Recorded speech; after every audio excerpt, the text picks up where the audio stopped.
Welcome to Car Shopping Questions and Answers. My mission, if you don't know me, is to show you how to pay less for every car you get. New cars, used cars, leases, it does not matter. I teach a simple seven-step formula, a simple seven-step formula for you to make sure you never overpay for a car. And the first step is going to be, we're going to make sure we decide whether we should be buying or leasing our next car. The question of buying or leasing your car is a question about how long you're going to keep it. The second thing we do is make sure any car we have right now, we have to get the most money we can for it. That is a big deal. You cannot focus on the car you're buying without focusing on maximizing the value of the car you have right now. If that car was worth 8, but somebody talked you into taking 6, you lost 2,000. So we call that an equity assessment. Then we do something called deal focused budgeting to make sure we know what a great deal should look like. Then we make sure the car we're looking for, we go test drive it. We make sure it's a great car, do some very simple 5-minute research on it on Google. Then we move into step 5, which is getting 5 offers on every car. And then we move into paperwork. Then we take delivery. 99% of that is done from home. And that's why everything we teach is called Cars from Home. In fact, everything we'll be talking about is out my new book. It's a digital book called Cars from Home. It's 5-star rated. You can Google it, and you can get your copy for 75% off in the comment section on YouTube, in my TikTok bio. You will not leave the broadcast. You'll still be able to hear us. And in my Instagram bio and Facebook, we have a link for you to get your copy. So our first question comes from hold on one second. We'll get into our first question. Keep typing your questions, y'all. So Dolan's gonna pull them all in. I just got a message that we're having a little trouble with Facebook here. So our first question though is gonna be from Vanity on TikTok. She says she wants to lease. She wants to do it in her business name though. Okay, great question. We'll get to that in 10 seconds. Hang on one second. Okay, we're on the right page. Boom. Let me see. Got my internet connection. Thursday live. Let's go. While I'm doing this, you should be typing your questions. If you're looking for a new car, if you're looking for a used car, whatever you're looking for, Deshone, I don't even know what should I be looking for. You should be typing those questions to make sure that we can get them answered while we're on here. So let me just make sure. Live. Boom. All right, let's try Facebook again. Facebook might be giving us some trouble, but we don't like to leave anybody out. So let's go. Let's see if we go. All right, looks like Facebook is freezing. All right. I don't think we're going to be able to get around this right now. Broadcast failed. Okay, so we'll focus on YouTube. We'll focus on TikTok. And we'll focus on Instagram for now. We'll figure out Facebook later. Okay. So, and that's a good question. We'll talk about that 50,000 mile a year. That'll be the next question, Dolan. All right. So, Vanity, you want to lease. Let's talk about who leasing is for. Matter of fact, no, you already know you want to lease. So let's focus on what you talked about, want to put it in your business name. So I used to work for Mercedes. Some of you may know that. I used to work for Mercedes for 5 years. I worked for General Motors for 5 years. That's where I started my career. And then I went to Mercedes. I worked there for 5 years. Now, we had a lot of people getting cars in their business name, realtors, people who use the car for business. And then you had commercial leases. Then you had people who did like big business. They were putting cars in their business name and they needed commercial financing. General contractors, electricians, things of that nature. Most people, that's not going to be you. You're like the realtor. You are using your car and you're trying to see, well, can I put it in an LLC? Now, here's the problem that you need to make sure this is not you. We've never seen a day where anyone can come on and make a video, and if that video scratches the people's ear, if it's like, oh, that sounds like something I want to hear, then it could do well, and it could be totally wrong. So we have people telling people you can put cars in your business name, but the car is not going to be used for business. And here's the problem. When the IRS comes to audit you, they're not going to be around. So what you need to make sure of is if you are putting your car in your business name, you're actually using it for business. If you go and you get a couple hundred or a couple $1,000s a year in write-offs because the car is in your business name, and then you're audited and they ask you, well, what do you do with the car? And you tell them, well, I deliver cakes to my customers. I have a home business, but I deliver. Okay, great. Okay, that passes the test.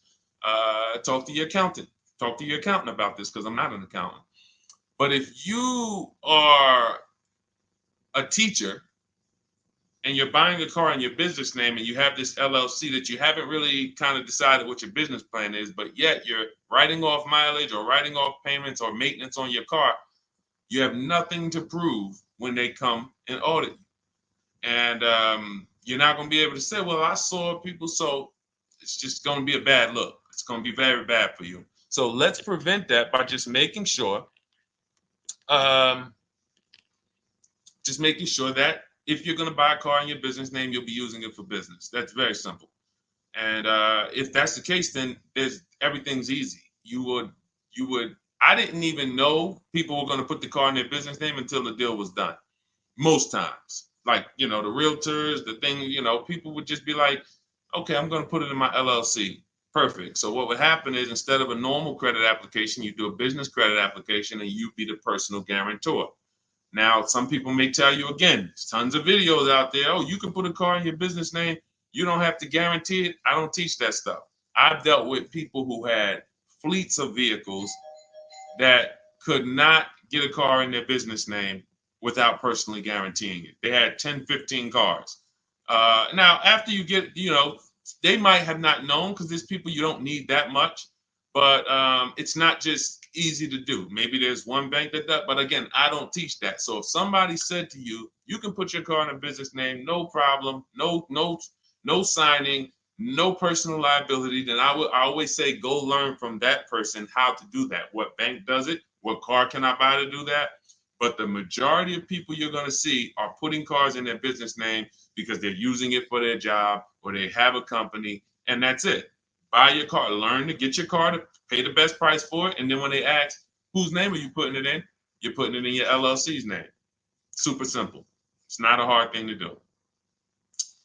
It's really based on your credit, but let me tell you something very important. I learned this the hard way. When I worked for Mercedes-Benz, I had a guy who came in, he bought an S550 from me. And he said, putting in his business name, all good. Now we get to the point where he calls me maybe a couple weeks after, and he says, hey, did the finance manager put the car on my business name? I said, yeah, absolutely. He said, it's still showing on my personal credit. I said, really? Because the whole point of putting the car in the business name is if you have two cars in the business name, the income from the business should be making sure that those $1,000 in car payments don't come off your debt to income. Don't come from your when you go and apply for new credit. If they see, wait, you got all these car payments, we're not giving you any more credit. That's the purpose, is they should not show because they're under the business. But there are certain banks, and in 2019, Mercedes-Benz Financial was one of them, who even if you put the car in your business name, they're showing it on your credit report. And again, that wasn't a happy day for me, but the finance manager didn't know either. So it wasn't even like, it was like, so I've been telling everybody since then, if your goal is to put your car in your business name so it doesn't show on your personal credit, make sure you talk to a finance manager that works in that brand and you make sure that it is not going to show, because sometimes it does. Great question. Go ahead, Dolan. I see we got a lot more questions coming in, so let's keep it moving. What's going on, Alex Rios? Good to see you, bro. Yeah, good to see you. Vicky, good to see you, Anthony Lewis. This is from TikTok. What's the best way to buy a Tesla? So you can't negotiate a price on a new Tesla. It's one price. You're going to order the vehicle. You don't have to worry about overpaying for the vehicle. Here's what you do need to concern yourself with. How are you going to acquire it? Are you paying cash? If you're paying cash, then there's no negotiation. You go, you drop your check, no problem. If you're leasing it, you need to make sure that you're not overpaying for the lease. We have something we could see. All right, let's get into the meat and potatoes of paying less than everyone and making sure we don't actually overpay for anything. We have something, the 1% lease rule has been around forever. That means if I'm looking at a $40,000 car, when I shop, if I get a payment under $400 with no money out of pocket, it's a steal. In my book, I call that the steal. We have 3 different types of lease outcomes. The steal is 1% or less. The deal is between 1% and 1.5. Time to chill is over 1.5. So, because I saw these people signing terrible lease deals. If you look at your payment, divide it into the MSRP, take your down payment out of it. You got to put your down payment back into, you got to do some math to say, all right, what would it have been if I didn't put that 3,000 down, that 5,000 down, and you just do like a sign and drive? If you divide that payment into the MSRP and it's over 1.5%, there's no value there for 12,000 miles per year. We adjusted. We got 15,000. Jen just got it. She just got her 18,000 mile a year lease because we do high mileage leases. That as long as we still have a great deal, there's nothing wrong with, oh, I shopped my best offer. It was 1.1 or it was 1.2 or it was 1, and then I adjusted the mileage, and now it's higher, but still it's a deal because you have to have a deal before you adjust your mileage. But if you do that and your payment's over 1.5%, there's no value in leasing that vehicle. You're paying too much money for a vehicle you're giving back. Say, what's up, Parth Patel? Good to see you. Same thing with 4-year leases. Add up all the payments. You'll see. I had to create these boundaries because people didn't know they're overpaying. People didn't know why. It's too much money for a vehicle you're not going to own. Leasing is a value play. It's okay, if I'm going to spend $400 a month, what's the most vehicle I can drive for $400 a month? Well, some people for $400 a month, they're driving a $30,000 vehicle. Some people for $400 a month, they're driving a $40,000 vehicle. Some people for $400, they're driving a $50,000 vehicle. There are people who, the better lease value you get, the more value you have. It's just, leasing is a value play. So when you add up all these payments, that's what you need. So that's what you need to concern yourself with if you're going to lease the Tesla. And if you're going to finance it, then you need to make sure that you are doing what we call the bank bidding war. I teach this in my book. If you want a copy of my book, you won't pay the $97 price. We have a book launch offer. It's 75% off. You can get your copy in the comment section on TikTok, on YouTube, or in my TikTok bios, or in my Instagram bio. It'll be in your inbox in literally 2 seconds. In fact, as soon as you pay, on that thank you page, you get 2 very important things. One is the link to open the book. I also email you a copy. And then I tell you, screenshot that page so that you can have the support email. I also have the support email for my team on the screen here on YouTube. This is only for book deliveries. Do not write us with questions. We have, this is how we help people. We have our boundaries of how we help people. I don't take questions from email. That is to make sure you get your book, just in case you type your email wrong. But in there, I teach something called the bank bidding war. So the bank bidding war is when we make banks and lenders compete for our loan. Rates are high right now. Even when rates are low, though, you should be making, you know how many banks and credit unions want to compete for your loan, but you're not giving them a chance? What's up, Jakara? You're not giving them a chance? There's tons of banks around us, online banks, credit unions, and you're just only going to Navy Federal, or you're just only going to the dealership. If you save 1 point on it, if you buy that Tesla and you save 1 point on your interest rate, that could be over $1,000. If you overpay, depending on your loan, if you're going like $50,000, 2 points could be $3,000, $4,000. So we take, in order for you to get a great deal, remember this, and then we'll pull up the next question. In order for you to get a great deal, I'm gonna make this very simple for you. You have to know that there are 3 transactions to every car deal. Not every, but if you have a car to replace, when you trade a car to a dealership, that's 1 transaction.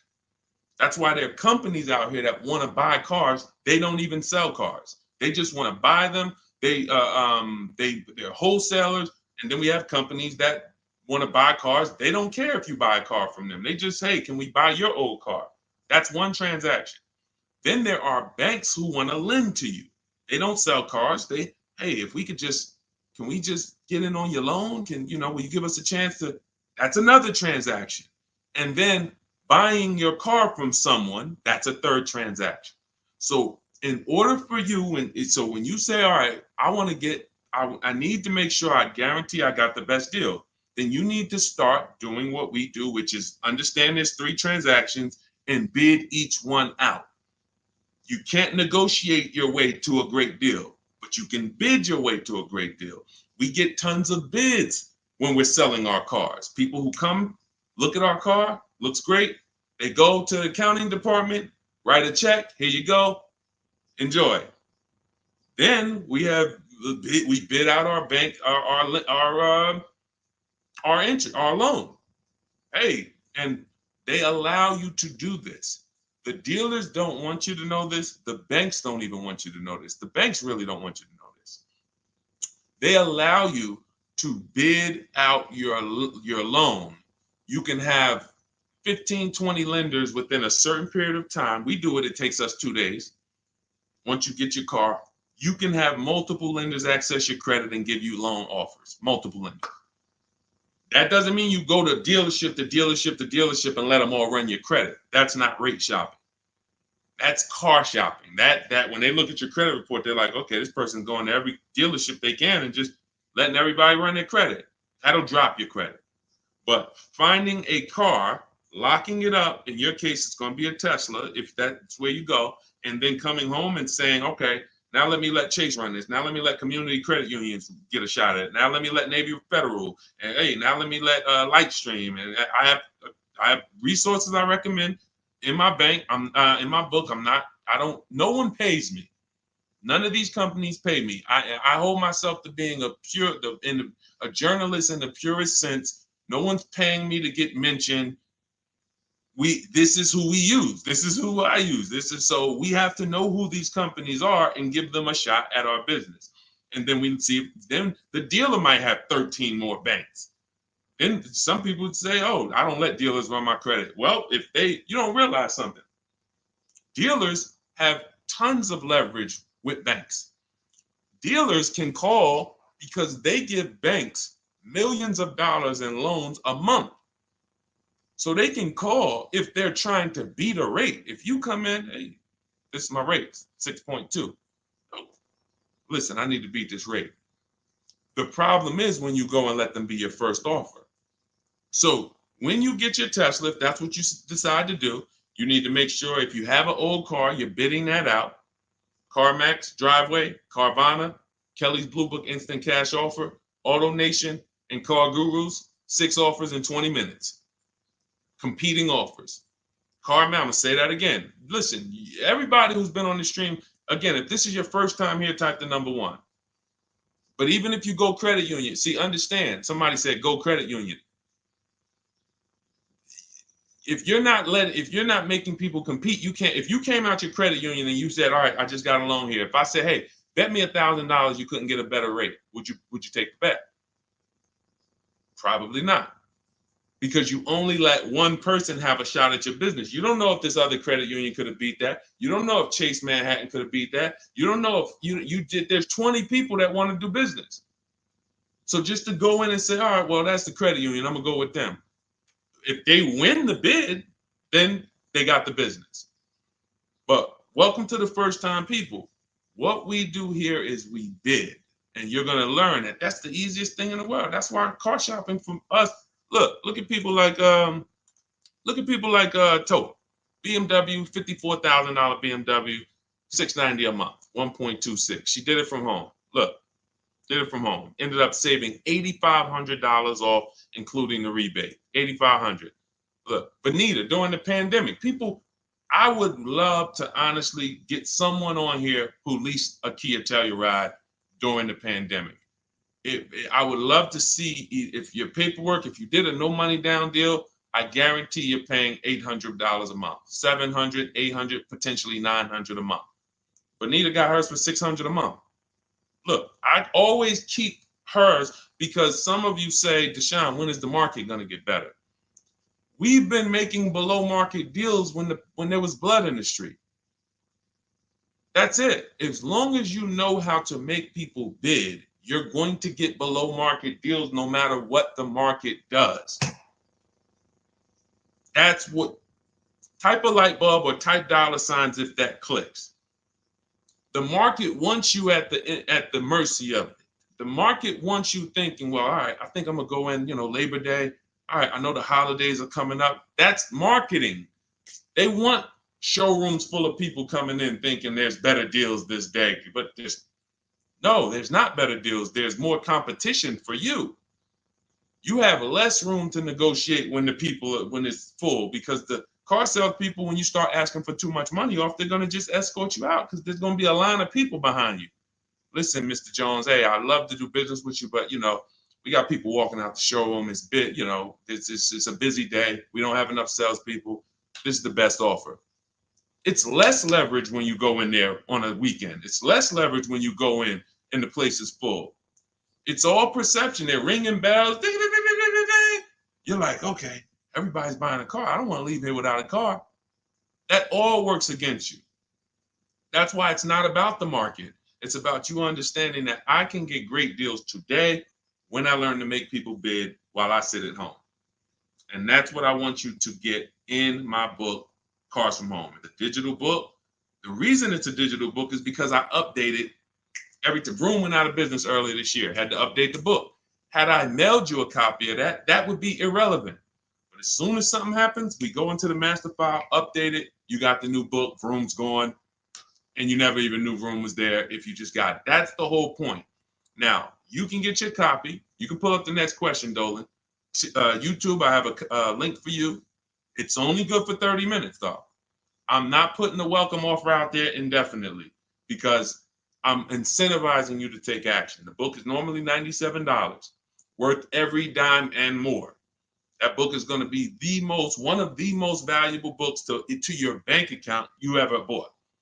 But as part of our welcome offer, you can get it for $97. You can get it for 75% off in my TikTok bio, in my Instagram bio. Go there now, get your copy, come back to the stream. Make sure you save the thank you page because that's where your book is. I'll email you a copy as well. And that's where the support email is, just in case you look in 10 minutes and that book's not there. It's usually because there's a typo in your email, but you'll have the support email so my team can get it for you. Okay, go ahead, Dolan. Shoot the next question up, brother. Okay. And could everybody who's enjoying the broadcast share this with one person? I appreciate you. Gail from YouTube, how are you? Should age be a factor if you lease or finance? That's a great question. Oh, she's 70 years young. No, it's only a matter of how many years you're keeping the car. I'll give you an example. Felicia came in she started working with us, pandemic. I might have a picture of her BMW she got. She never thought she could afford a BMW because who knows how every $5,000 on a car loan is about how much per month. And this is why you'll understand leasing, if you're not keeping your cars 8 years, is going to allow you to drive cars that you didn't think you could drive before. I had 4 Infinities that I leased. Before I bought this Infinity truck, I had 4 that I leased. And I know I'm talking to some people and you're like, Deshone, I was taught never lease cars. If that's you, be honest. Type I was. Type, me or I was. You were taught never to lease. I want to tell you that the people who taught you that, the people who programmed you, Dave Ramsey might have been one of them. Dave Ramsey does a great job helping people get out of debt, helping people invest in the stock market. God bless Dave Ramsey. He's helped a lot of people do that. But when it comes to cars, he has cost you more money than he's going to give you back. The bad leasing advice is totally wrong. And in fact, I'm going to prove it to you. When you look at a great lease deal. Look at Ansley. Ansley gets a 2024 QX60 Infinity $58,000 truck. He's paying $554 a month.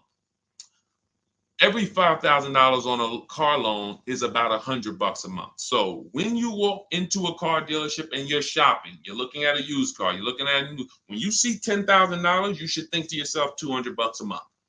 You see, oh, I see you asking 25 grand for that. You should think $500 a month. Oh, that's a $50,000 vehicle, $1,000 a month.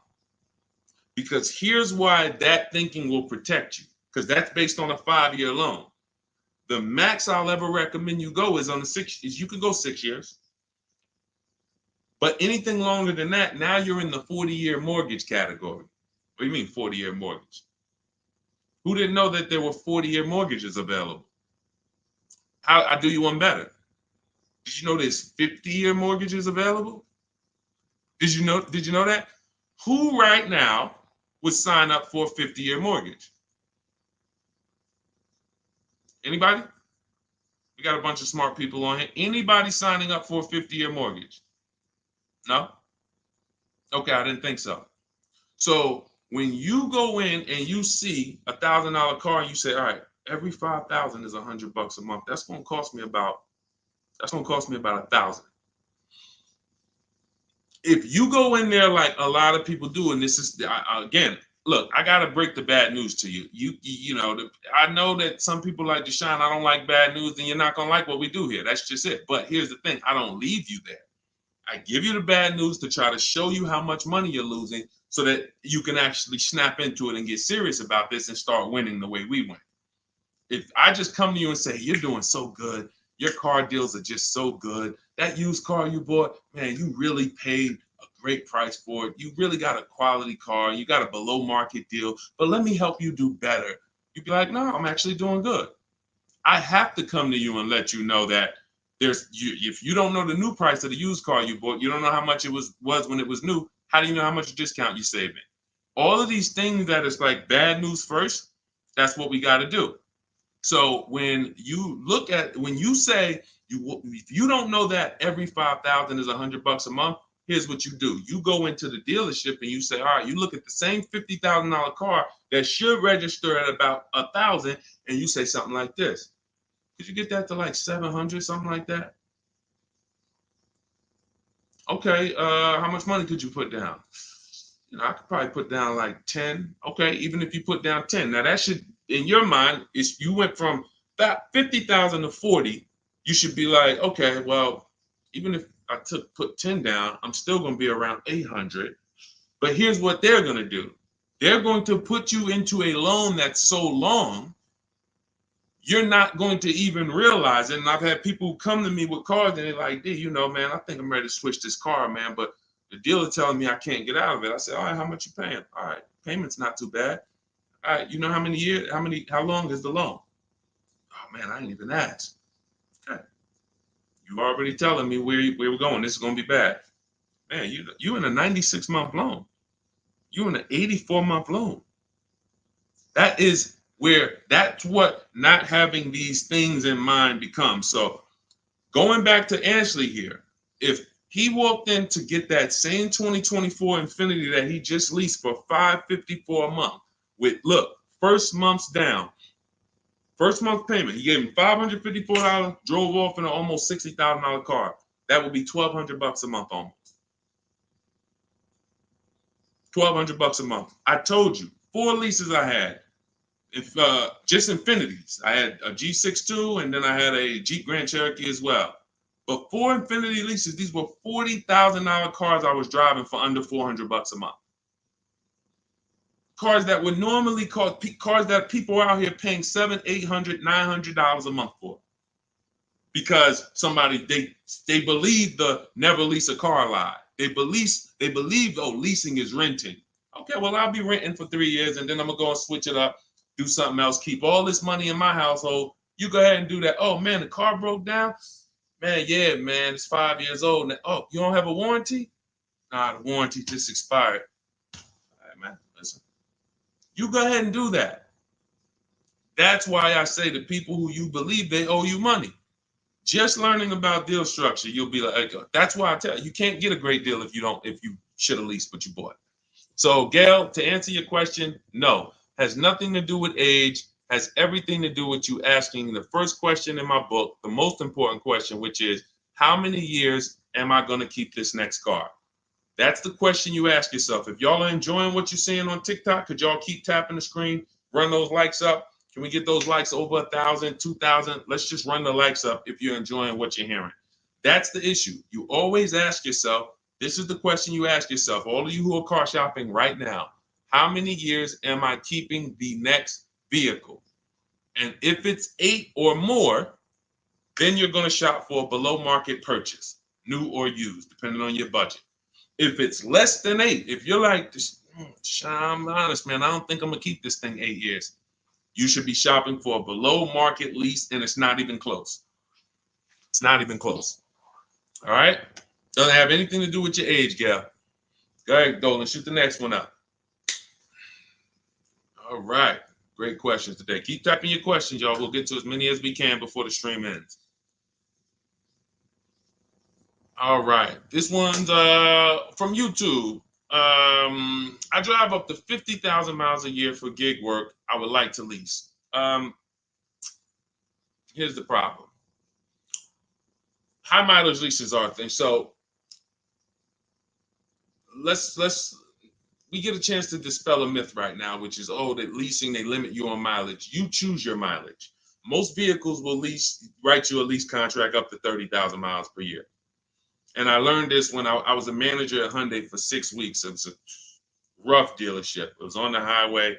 People were fighting in the back, drugs in the back. It was rough. So 6 weeks I was there, and then I was like, all right, this ain't for me.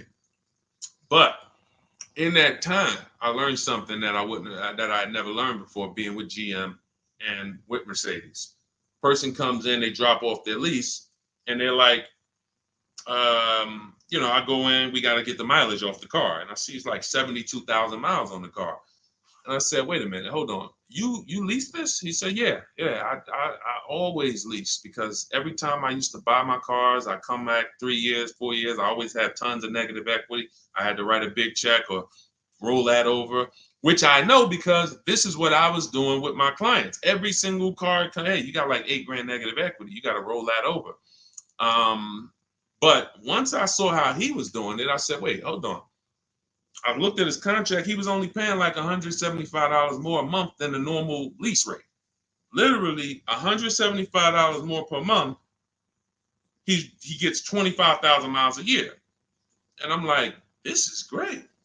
Because $175 per month more times 3 years is much less than if he brought that car back and had to write a $12,000 had $12,000 in negative equity, which a lot of you high mileage drivers continue to have. You have the worst negative equity more than anyone. Normal drivers who buy, but they should be leasing, they're going to have $5,000-10,000 in negative equity. High mileage drivers, you guys could have 10 to 15, 18,000 because you're depreciating the value of your cars. Your car's value is like this, but your loan is just moving very slow. So that's when I started telling people about high mileage leases.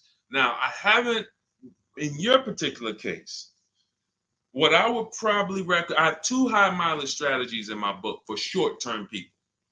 One is a high mileage lease. One is something I call two cars, one payment. 2 cars, one payment is I'm going to buy my first car, or you may own a car now, and you're going to pay that car off.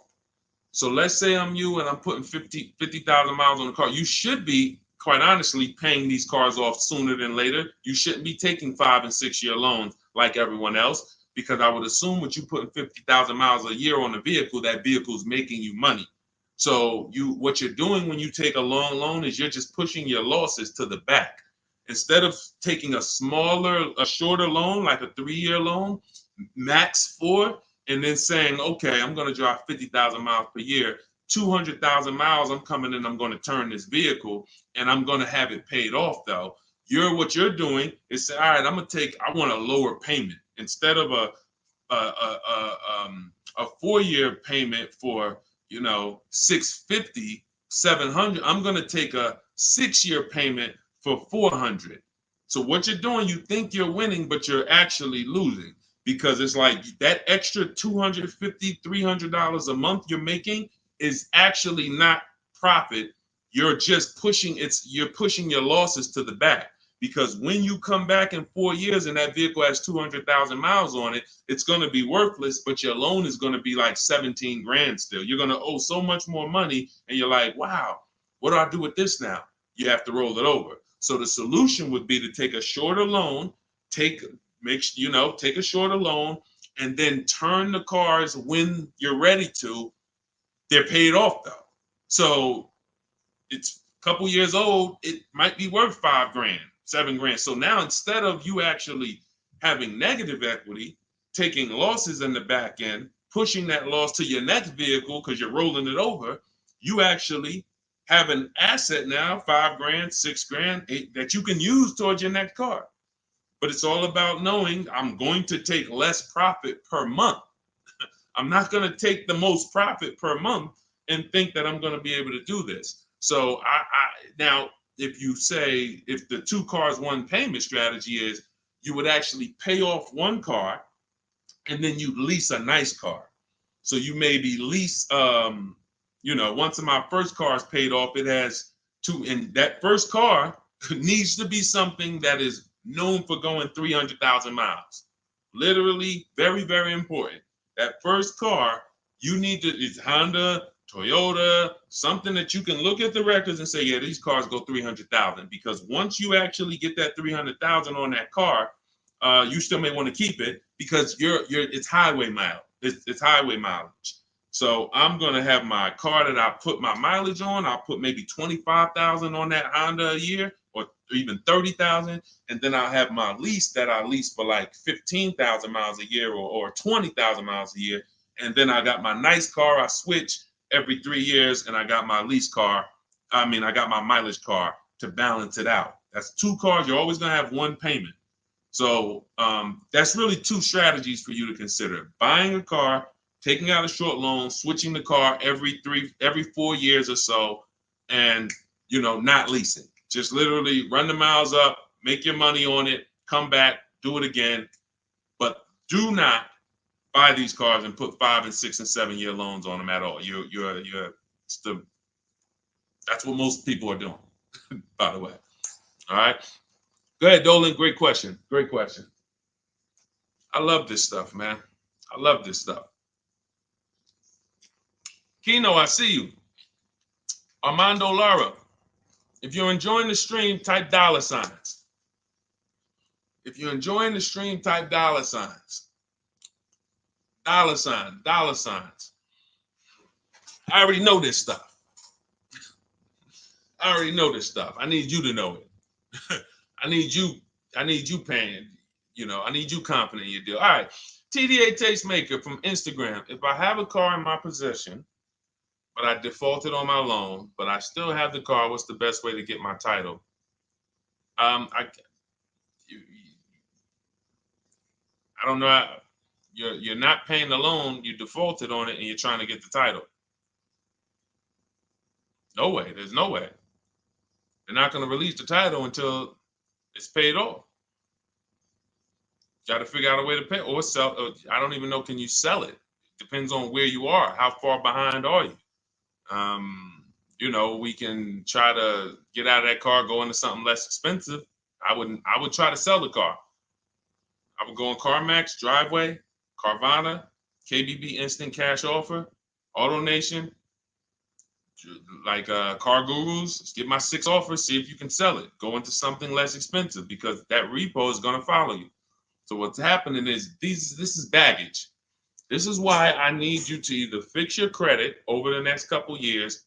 You can follow Shonda Martin. Y'all know I recommend her all the time. She's just like me, but she does credit. She'll get on, tons of hours of information. She helped me, just little tips she helped me. I went like another 50 points on my credit score, just stuff I didn't understand because I don't study credit. You know what I mean? I'm not an expert in credit. Even though credit involved, think about that. Credit is a big part of what I teach. But I don't go into credit because that's its own subject. So Dave Ramsey would be like, hey, well, a lot of my people are buying cars. I guess I'll talk about that too. No, let the experts talk about that. You go find the experts and bring them to your people. So I always say, I don't talk credit, follow the experts. But when there's negative equity and bad credit affect your car deals. So the mission is, how do I make deals without negative equity? You got to know the cause. You should be leasing, but you keep buying. You should be shopping for below market leases, paying cents on the dollar, but you keep buying. Second cause, the second thing affects your deal is bad credit. So we got to make sure that we are working on our credit, and until your credit is fixed, you should be driving something inexpensive. Get the least expensive car you could afford. I mean, that'll Facebook Marketplace, drop $2,000, $3,000, $4,000. Find someone who's an owner. You want to find someone. I picked up a car because I work from home. We have another car. We got the Infinity truck. I picked up a car from a grandfather. He was 98 years old, and he owned it for 10 years, and it had 70,000 miles on it. It was an '08. I said, listen, how much? He said, $3,700. I said, all right, let's go. It's a great deal, and it's just my point A to point B car. Why do I need a car that I'm going to tie up a bunch of money in to go? I drive that car 1,000. If I drive that car 100 miles a month, 200 miles a month, that's a lot. You have to know, and I call this in my book, the SMART strategy. It's called saving money at the right time. If your credit is not right, you don't need to go out and try to flex. You need to be trying to get something inexpensive. Oh, but they're going, man, I can't pull up like this. Then you go ahead and be financially foolish. Go ahead, pay 19%. Go get the Dodge Charger you want and pay 20% on it. And you're gonna overpay for the car. Go ahead, do that. But don't say I told you to do that. So what I'm doing is I'm getting an inexpensive car that I'll find on Facebook Marketplace that an owner has had in their driveway. They know everything about it. Pick it up for a couple grand. Don't buy from these dealers who pose as owners who just got the cars from auction. You ask them, hey, how long you had it? Hey, what happened? They don't know anything about it because they just got it. And I'm getting an inexpensive car until my credit is established. And what I would be doing is literally driving that car for 18 months or 2 years, getting my credit right, and then I'm going to lease something brand new. And be like, Dad, so you just went from that car to pulling up with something brand new? How you do that? I had a plan. That's how we do. So all of this, everything I'm teaching is out my new book. It's called Cars from Home, 7 Steps to Saving Time, Money, and Avoiding Dealerships. It's normally $97. You can Google it. It's 5-star rated. I think we have, how many ratings do we have now? I think we have, thank you to everyone who's reviewed the book, who's rated it. I appreciate it. 58 ratings. Appreciate it. You can read what people say about it. You can see how they've used it. You can see everything. So you won't pay the normal $97 price. If you go to my TikTok bio, as long as you get there before that timer hits 0. If you went to that page and that timer started clicking, once it's 0, it goes back to $97. You won't get the 75% off. So go back, get your book, and then you can come back to the stream. But make sure when you get your book, you save the thank you page so you can have the support email just in case your book doesn't hit, you usually type your email wrong, you type in too fast. We'll make sure you get it. And then on YouTube and Instagram, you go to my bio, get your copy. YouTube and Facebook, we have a comment for you in the link. We have a link for you in the comments. Next question, Dolan. Go ahead, man. This one from Instagram. I'm doing a regular lease. I need help. Can you explain the 1.2? Okay. Can you explain the 0.125 APR again? Should that be close to my monthly payment? Can you help? I'm trying my best, but they're trying my patience. So, first thing you're going to understand is the 1% rule. All right. When we go out to lease a car, in our deal focused budgeting step, this is something in our step 3 in my book. It's 7 steps. It's called deal focused budgeting. That means we are budgeting for what a deal should be, not for what we could spend.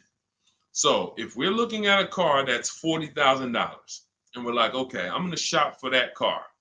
When we're basing everything on the 1% rule, which is 1%, a 1% payment is 0.01, 0.01, $400. So you take the MSRP, $40,000 times 0.01, $400. That's the 1% lease deal. Anything lower than that, now you don't get these deals by negotiating. We get multiple offers. Some people are like, Deshone, I can't get no deals like that. Well, we got tons of them. If y'all want me to show them to y'all, we got tons of them. But anyway, that's a steal. That's not a deal. I call that a steal. Anything less than this, you stole a vehicle. Now, the 1.5% rule, which is 40,000 times 0.015, that's the max. That's the max. We're not going higher than that because once you add that up for 3 years, 36 months, 21,600, that's right around the cap of where we're gonna, because you got 40,000 plus taxes and everything like that. So call it around 43, 45. You want to pay no more than like 21.6 over 3 years. That's the cap. And if that's the best offer, it could be the lease program. They don't have much support. They got a high money factor. They got not much rebates, high demand, whatever it may be. But once we get 5 offers, if it's over 1.5%, we don't get those cars. So now what this person's asking about is that middle point, which is 0.0125. So we take the 40,000, we say 0.0125, that's going to be 500. So anywhere under 1.5 is a deal. Anywhere under 1.5 is a deal. The lower it is, the better it is, the more value it is. But the lower it is, how does it get lower? You're not negotiating it lower. You're getting once you see all your offers, if your offers, and again, I don't know your name because it's not on here, but if your offers aren't $175 to $200 a month difference, then you didn't shop right. When you're looking at those 5 offers, thank you. I see everybody sending gifts on TikTok. I appreciate it. I forgot. And can y'all double tap the screen? Just get those. Can we get to 1,000 likes on here? Can we get to 1,000 likes on here? Can we double tap? Can we just keep tapping the screen? If y'all enjoying y'all spending time with us, can y'all help us get to 1,000 likes? Appreciate y'all. So this is where this is a midpoint. But here's what you don't do. You do not go into the, y'all done flew. Y'all about to fly past 1,000. Look, on 10 seconds. Shout out to TikTok. Appreciate y'all. All right, so you don't go in a dealership and say, oh, well, get me to this. I want to be at 1.25. I want to be at 1.5. No, you don't do that. Because here's the thing. Ansley, he got a 1% lease deal on this Infiniti. Look, Jen on her Subaru. She just on her Honda CRV hybrid. She got a 1.3 lease deal, $512 a month, $40,000 vehicle. You don't go in and say that. You shop the offers from home, and if y'all want to do it manually, you can talk to sales managers. You can try to get this done manually. We do this totally by email without talking, because I know you probably don't like talking to car dealers. Am I right? Would I be right by assuming that? So she didn't know that her lease was going to end up at 1.3 when she shopped. Ansley didn't know it was going to be 1%. Look, Kimberly got a Maserati. Let's go to some luxury vehicles, because sometimes people think, oh, well, remember, I worked for Mercedes before I came and started teaching.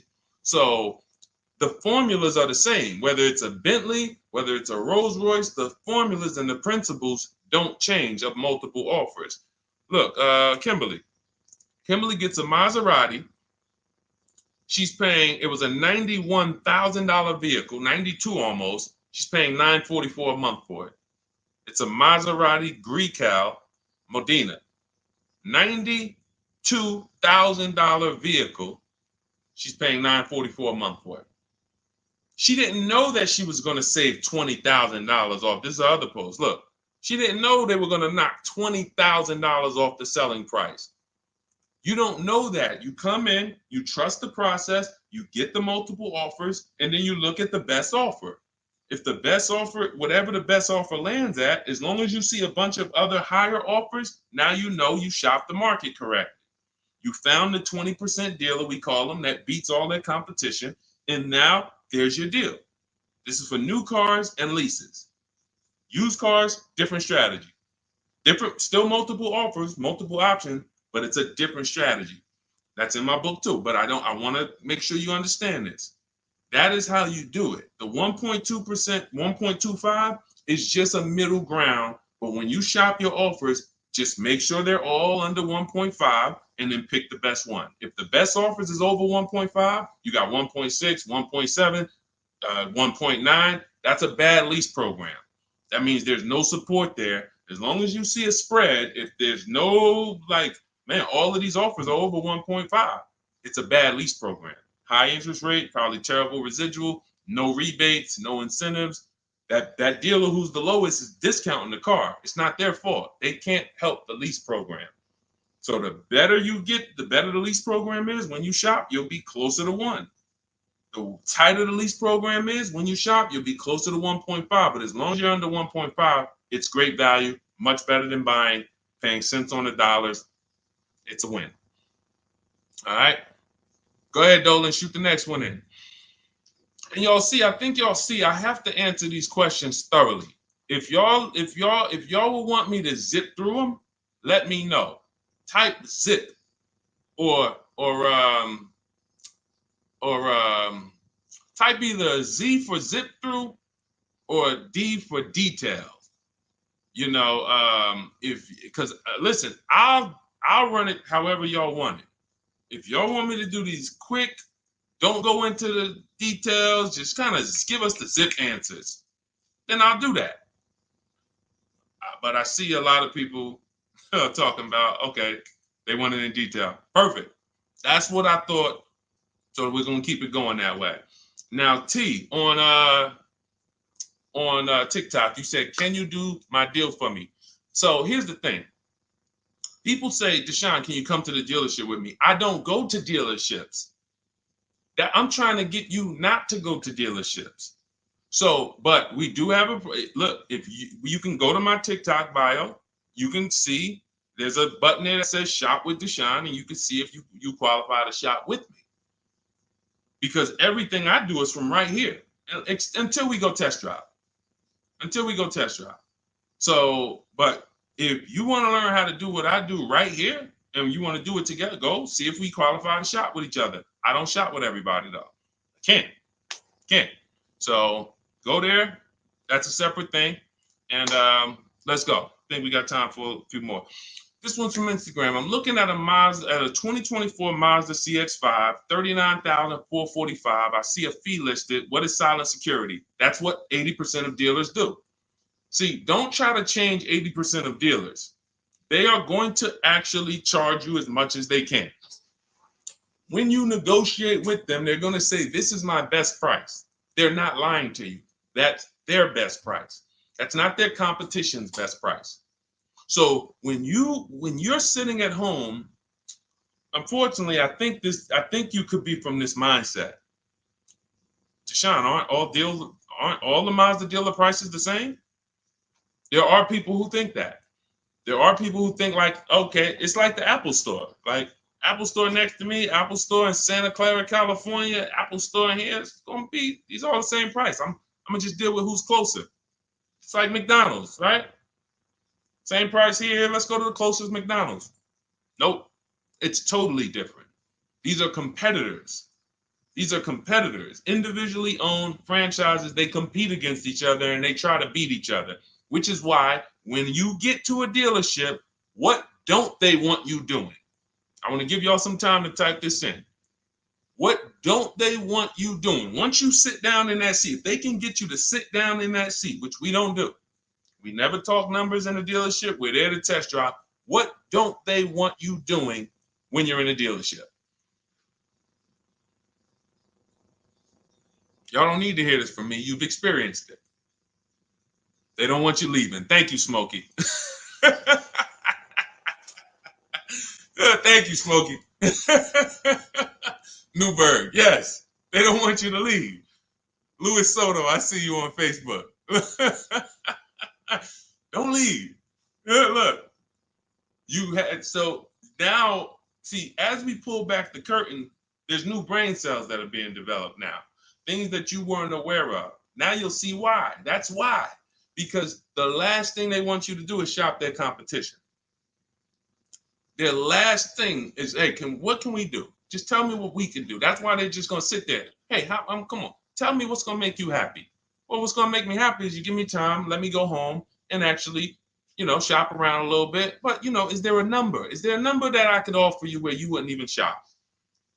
These are all trained questions to keep you there. I call them the showroom shackles. It's like as soon as you sit down, like a little, boom, little handcuff comes out. You can't go too far.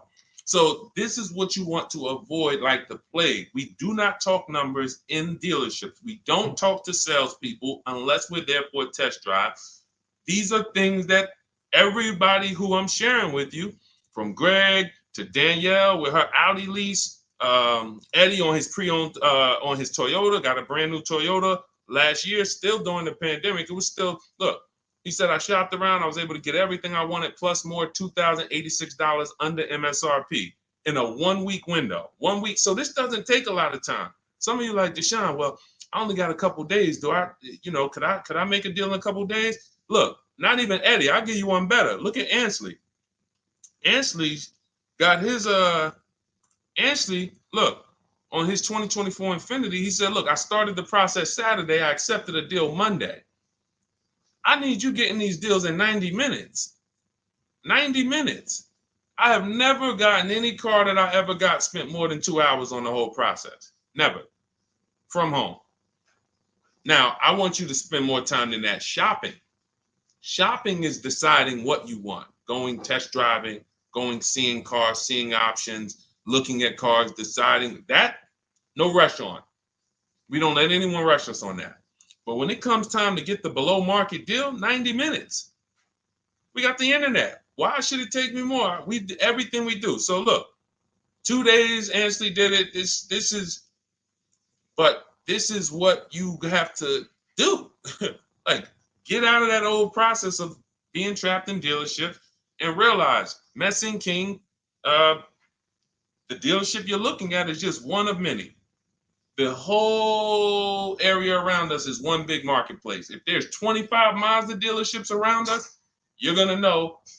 I'm talking to all of these people. They're fighting for my business in my email. They blowing my email up. They all want to sell me a car, and may the best dealer win. It's empowering. It's beautiful. So everything is in my digital book, Cars from Home, 7 Steps to Saving Time, Money, and Avoiding Dealerships. You can get your copy for 75% off as part of our welcome offer. How the heck did we go from 500 likes to 3,200 likes on TikTok? Shout out to y'all. We on 2 TikTok channels right now. But y'all done blew this one up. Appreciate y'all. In my TikTok bio is your copy of Cars from Home. You'll also get the bank bidding war blueprint for those of you who are financing, and teach you how to make banks and credit unions bid, and everything step by step. You won't pay the normal $97 price. You get there before that timer hits 0. You'll get it for $24, which is 75% off. Same thing in Instagram. Go to my Instagram bio now. Before the timer hits 0, you only got 30 minutes. Get your copy for $24 instead of $97. And on YouTube and Facebook, we have a link in the comment for you guys to get yours for 75% off. All right, Dolan, let's roll with I think we got time. Let's see how many. Go ahead, shoot the next one up. Looking at the clock. I have front bumper damage on my Ford EcoSport and 3,500 negative equity. What should I do? There's only 2 things you can do to get out of negative equity and into a new car. One of them, there's 3 things actually, but one of them doesn't get you a new car. Negative equity, I call the bad credit for people with good credit. It's the only time I see people will walk in the dealership with a 750 or 800 score, they leave with no car. Negative equity stalled the whole deal. So what you want to do is you get your bids, Young King, you get your bids from these companies, CarMax. This will take you 20 minutes. This is step 2 in my book, the equity assessment. We need to know what the real equity is, what the real negative equity is, and we don't do that based on an algorithm typing in 2,000 this, and then in 5 seconds This says, oh, your vehicle's worth this. Now go fight for it. No, we get offers. So you're going to go to CarMax, Driveway, Carvana, Kelly Blue Book, Instant Cash Offer, Car Gurus, and Auto Nation. You get those 6 offers. Now, the best thing for you to do is to close the gap and pay the difference. So whatever your highest offer is, if you have the money, I will pay the difference, because none of those higher offers are going to be as good as no dealer is going to be able to get close to your highest offer over there. Now, a thing for you is if all your offers are under 10 grand, you can list that car on Facebook Marketplace. I would sell it privately if the offers are around 10. Once you get to like a $12,000 car on Facebook Marketplace, you're really limiting your options because people need loans. So not too many people can come in and stroke a check for 10, 12 grand. So your buying pool is going to be limited. But I would go that route, because if they come in and they pay you $2,000 more privately, now you might only have to come up with $1,000 or $1,500 to close the gap. I would prefer you to do that, because then you get to do a clean deal. You get to go shop for a car, or when you're shopping for your car, once you get it, you're selling your old car to this buyer, and your deal is clean. You don't have to roll any baggage over. Now, if you can't pay the difference, you now have to bring baggage over. And unfortunately, you have to do what we have a curse word here. We don't say it much. I don't like to use it. It's a curse word. It starts with a T. Does anybody know the word that we use? Something we don't do. We don't do. But you're going to have to do it if you can't pay the difference between the negative. Thank you, Ivan. Trade. Thank you. I love my people. Man, listen, man. I love the people who locked in. You could tell the people who just like, man, Deshone, listen, I hear you, bro. My money's important to me. I can't be out here on a stream with you and not be getting what you're saying. Like, my money means something to me. Correct. Trade. We don't trade, because again, you're not going to get the most you can get for your item trading it. You get the most doing what I told you to do over the last 90 seconds, which is putting it on the market, multiple offers, competing, blah, blah, blah, blah, blah. So if you have to trade, then what would happen is you would have to shop for your vehicle, get your best offer, and then once you get your best offer, you would have the used car manager look at your car and say, okay, we're going to roll that over. So, if your best offer over here would have resulted in $3,500 in negative equity, when you get your best deal here, they're going to now, it's probably going to be $5 grand in negative equity, because they can't pay those prices that Carvana and Driveway and Auto Nation, they can't compete with that. So now here's what you also could do, which I hope you don't do. You can go into a dealership and just say, hey, can you trade me out of that into a new car? I want to lease or I want to buy something. And they'll pretend you won't even understand the numbers. They'll just be like, all right, what payment you want to be at? You won't understand how much negative equity you have. You won't even understand that. Yo, dad, y'all, how I end up with 6,000 negative equity from y'all? Oh, because you just let them merge the deal. You gave them 2 chances. So what we do is we shop for our new car, get our bids, or if we're looking at a used car, we use my multiple marketplace strategy in my book. We get our deal. We find our best used car. Once we lock it up, now we already know those prices. We know what our all-in price looks like, because whenever we get a price, we get it all in, taxes, everything in. And now it's like, all right, can you tell me how much you would pay me for my car? So now it's like, oh, okay. Now you can see, oh, it's 3,200 in negative equity. You need to see the numbers. You don't need to. I want you to see them so that no one can be pulling the wool over your eyes when it should have been 3,200 in negative equity, but they're going to turn it into 6 because you just came in and said, all right, y'all get me into a car. Just make the payment nice. So we always separate our transactions and bid them out, even if we have negative equity. That's not going to change. But in your particular case, if you have too much negative equity, you can't pay the difference. You lose the ability to bid out your car, which is a major part of what we do. We bid out our car so we can maximize that. If you can't pay the difference, you now have to trade, and one step of the bidding process you can't do, which is why I say stay out of negative equity. You should be going into a lease. It's no way. Only people who should be going from negative equity to another finance is if you had an emergency. which means like, okay, Deshone, I had a small car and my wife just had twins. Like, you know, I had a two-seater, I had a coupe. She's having twins. Now we need a bigger car. I was going to keep it 8 years. I was going to keep the car 8 years, pay it off, keep it, but now this doesn't work for me anymore. The next car you buy needs to be kept 8 years, because if you go from negative equity, go finance another car, not lease it, and then take out another 6-year loan, and then 3-4 years in, you're like, okay, I'm gonna switch again. Now more negative equity. Instead of 35, you're gonna be at like 7 or more. And then, oh, let's roll that over. And it's just a repetitive cycle of always having a car payment, never paying the car off, and always have it paying for your old car in your new car. Negative equity, the devil to your car deals. The bad credit for people with good credit. Stay out of it. Learn to lease. All right, y'all. Listen, we just hit the hour mark. Great job. Thanks for everybody who tapped in. I hope you got a lot of value out of this. Again, some of you who are like, Deshone, I need the blueprint. I want everything you teach step by step. Walk me through each play. My book is called 7 Steps to Saving Time, Money, and Avoiding Dealerships. It's a digital book. It'll be in your inbox in literally 2 minutes. Go to my TikTok bio, use the 75% off link. Go there, you'll have it. But make sure as soon as you activate that link, Instagram too, you screenshot the thank you page. As soon as you pay, you get the thank you page has the book. You scroll down, it says click here to open your book. I also email you a copy, but I want you to have that support email just in case you type your email wrong or something and it's not there.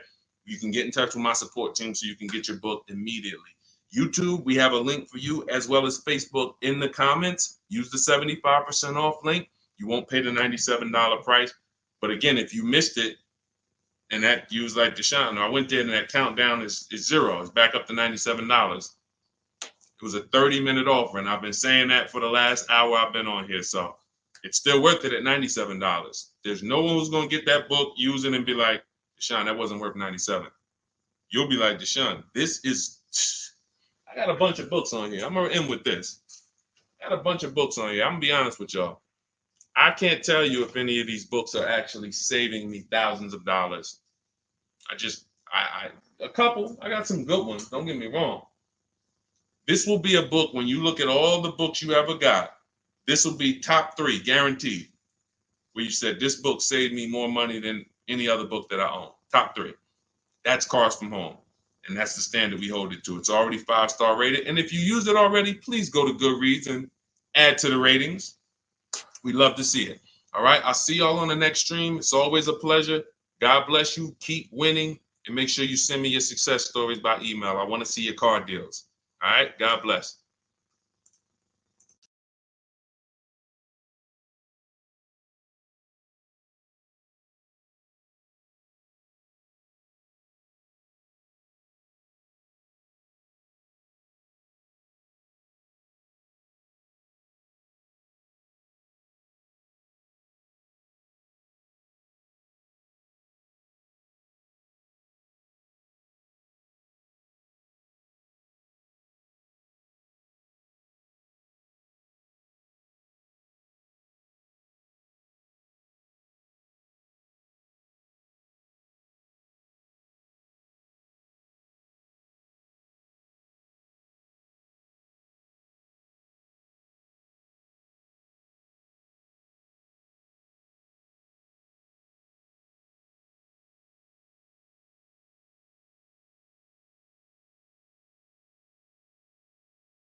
All right, we're live with car questions and answers right now. If you are car shopping, I want you to type a 1 in the comment. Right now, everyone's overpaying for cars. It is absolutely, it's crazy what I'm seeing right now. And as someone who spent 14 years in the car business, I cannot believe that people used to take car buying. People used to get okay deals. Back then, people weren't getting, hammered the way they're getting hammered now. But I see these deals. I get DMs all the time. People are sending me the prices they're paying, and I can't believe it, and I want to stop it. So what we'll be doing right now is making sure Anyone who's shopping for a car, I want you to start asking your question. We got our first question coming from TikTok. As you come in, share the broadcast with some, if you enjoy it, if you're enjoying what you're hearing as we talk over the next hour, tag someone in, because most likely one of the people that I'm talking about who's out here overpaying for cars is someone you know. So no, I guarantee you no one will ever be mad at you sharing my page with them. I don't tell jokes. I don't waste time. All we talk about is thousands of dollars and how to make sure you keep it in your pocket. This whole live will be sponsored by my new digital book. It's called Cars from Home, 7 Steps to Saving Time, Money, and Avoiding Dealerships. Everyone who types a 1 in the comment on Instagram and Facebook, I'm going to send you a link to get your copy at 75% off. Everyone on TikTok, you want your copy 75% off. It's an instant download. You go to my TikTok bio, you won't leave the broadcast. And everyone on YouTube, we have a comment pin for you so you can get your copy for 75% off. That's the blueprint. That's the guide. That's the step-by-step for leasing, purchasing, new cars, used cars, high mileage strategies, bad credit strategies, all step-by-step so that you can have the blueprint to make sure you're not one of these people out here that's overpaying. Okay, so first question came from Coral on TikTok. Will better incentives be coming out by December? You never know what incentives there are. People will lie to you about incentives. And in fact, when you walk into a dealership, if you ask them, do you have any incentives this month? What do you think they're going to say? Even if they don't have any, they're going to say yes. Because they're never going to say, no, we don't have any, come back next month. You'll never hear that. So how do we know what the real incentives are? And just so I can be clear, because I want to talk in a way for the most, even if we got high schoolers on here coming out of high school and want their first car, I want to talk in a way you can understand this. In fact, you might get this more than some of the adults who've been programmed a little harder because, you know, they've been doing the same thing for years. Incentives or rebates and low interest rates and anything the manufacturer puts on a car to help it sell more.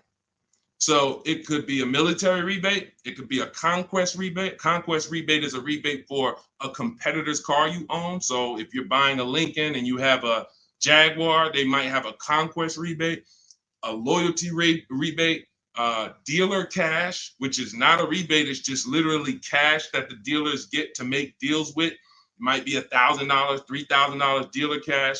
Federal rebates, we're seeing a lot of that with electric vehicles. There's no obligation for them to tell you about any of this stuff.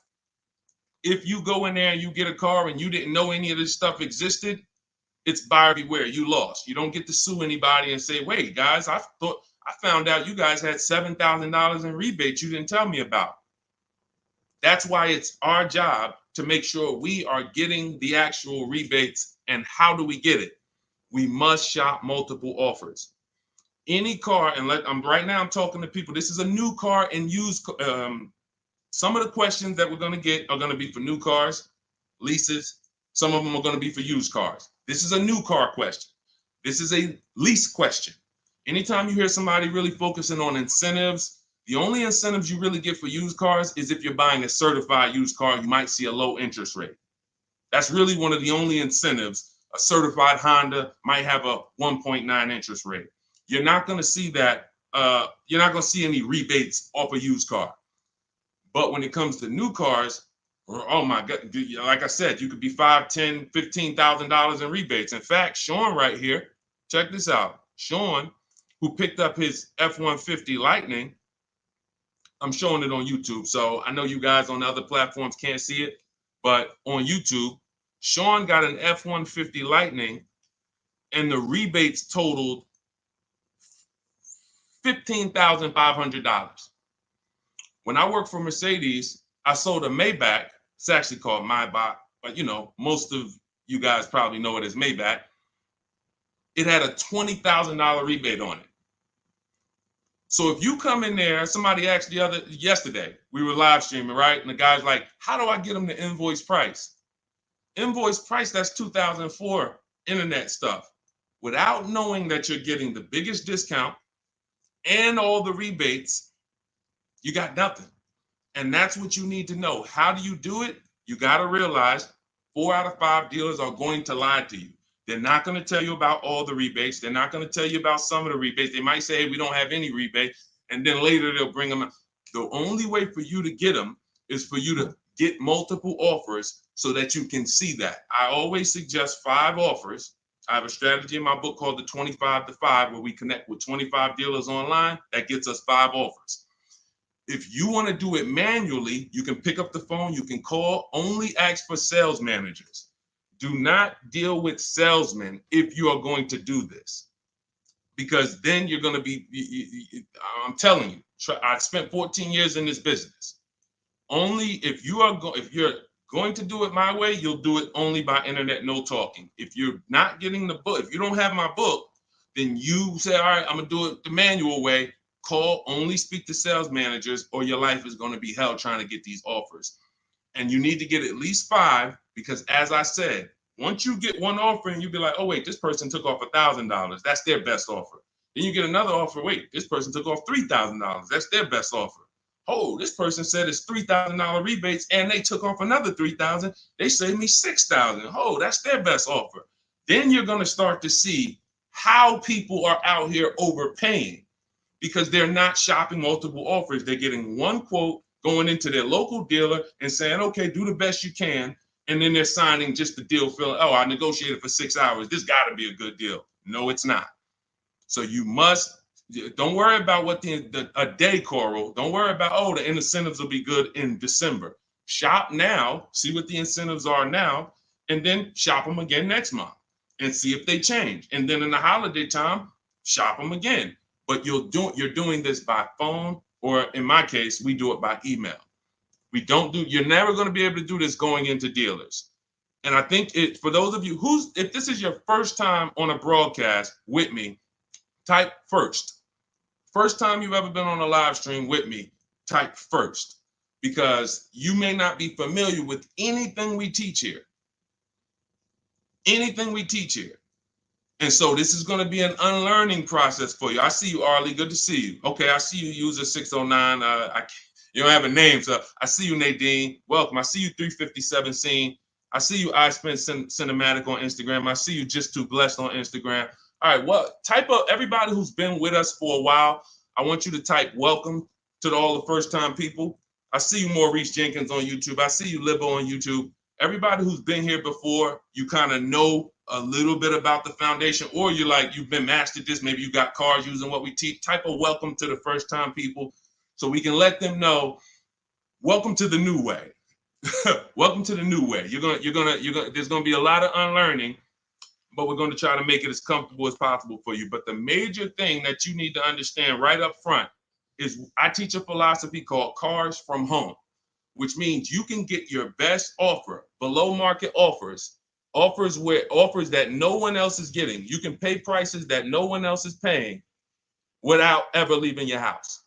And in fact, the only way for you to guarantee that is to make deals from home, because this is where you're in control. This is where you can't let your emotions get out of control and make a bad decision. And this is where you can use the internet to talk to multiple dealers at one time and have them bid for your business. All right. Go ahead, Dolan. Everybody type your questions. We'll continue to get to them. Coral, I think you kind of got the premise of what we're, what you need to focus on first, which is, unlearning the waiting for incentives and shopping wide, talking to multiple dealers, and actually monitoring the incentives from month to month yourself.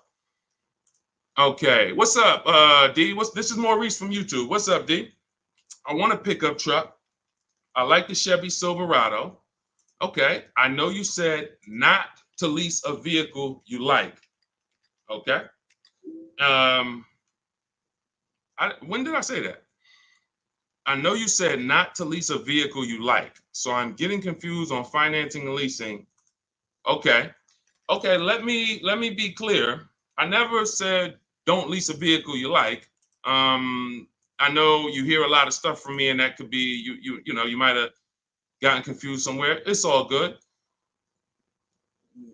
Here's how who's ready to finally put the leasing versus buying to bed forever.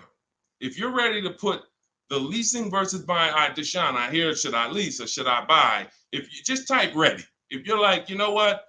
I hear videos from you, Deshone. I hear people from, I never used to hear videos about leasing 3 years ago. Now all of a sudden everyone's talking about, hey, you should be considering leasing, ready to consider leasing. I love numbers. And I love making the numbers easy for you. If I can't make the numbers easy for you, then I can't do what I'm called to do.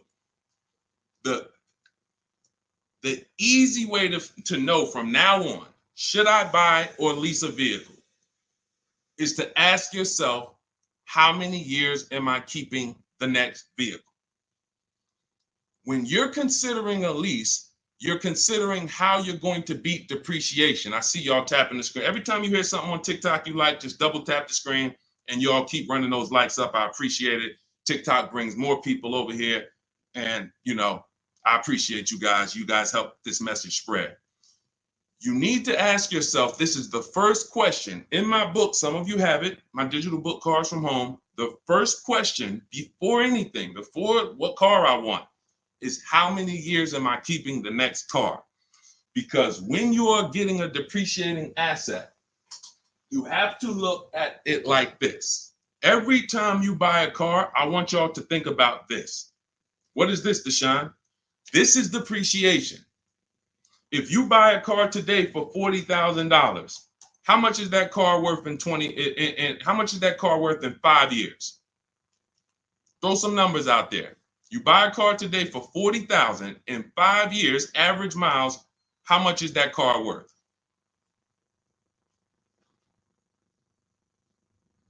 How much is that car worth?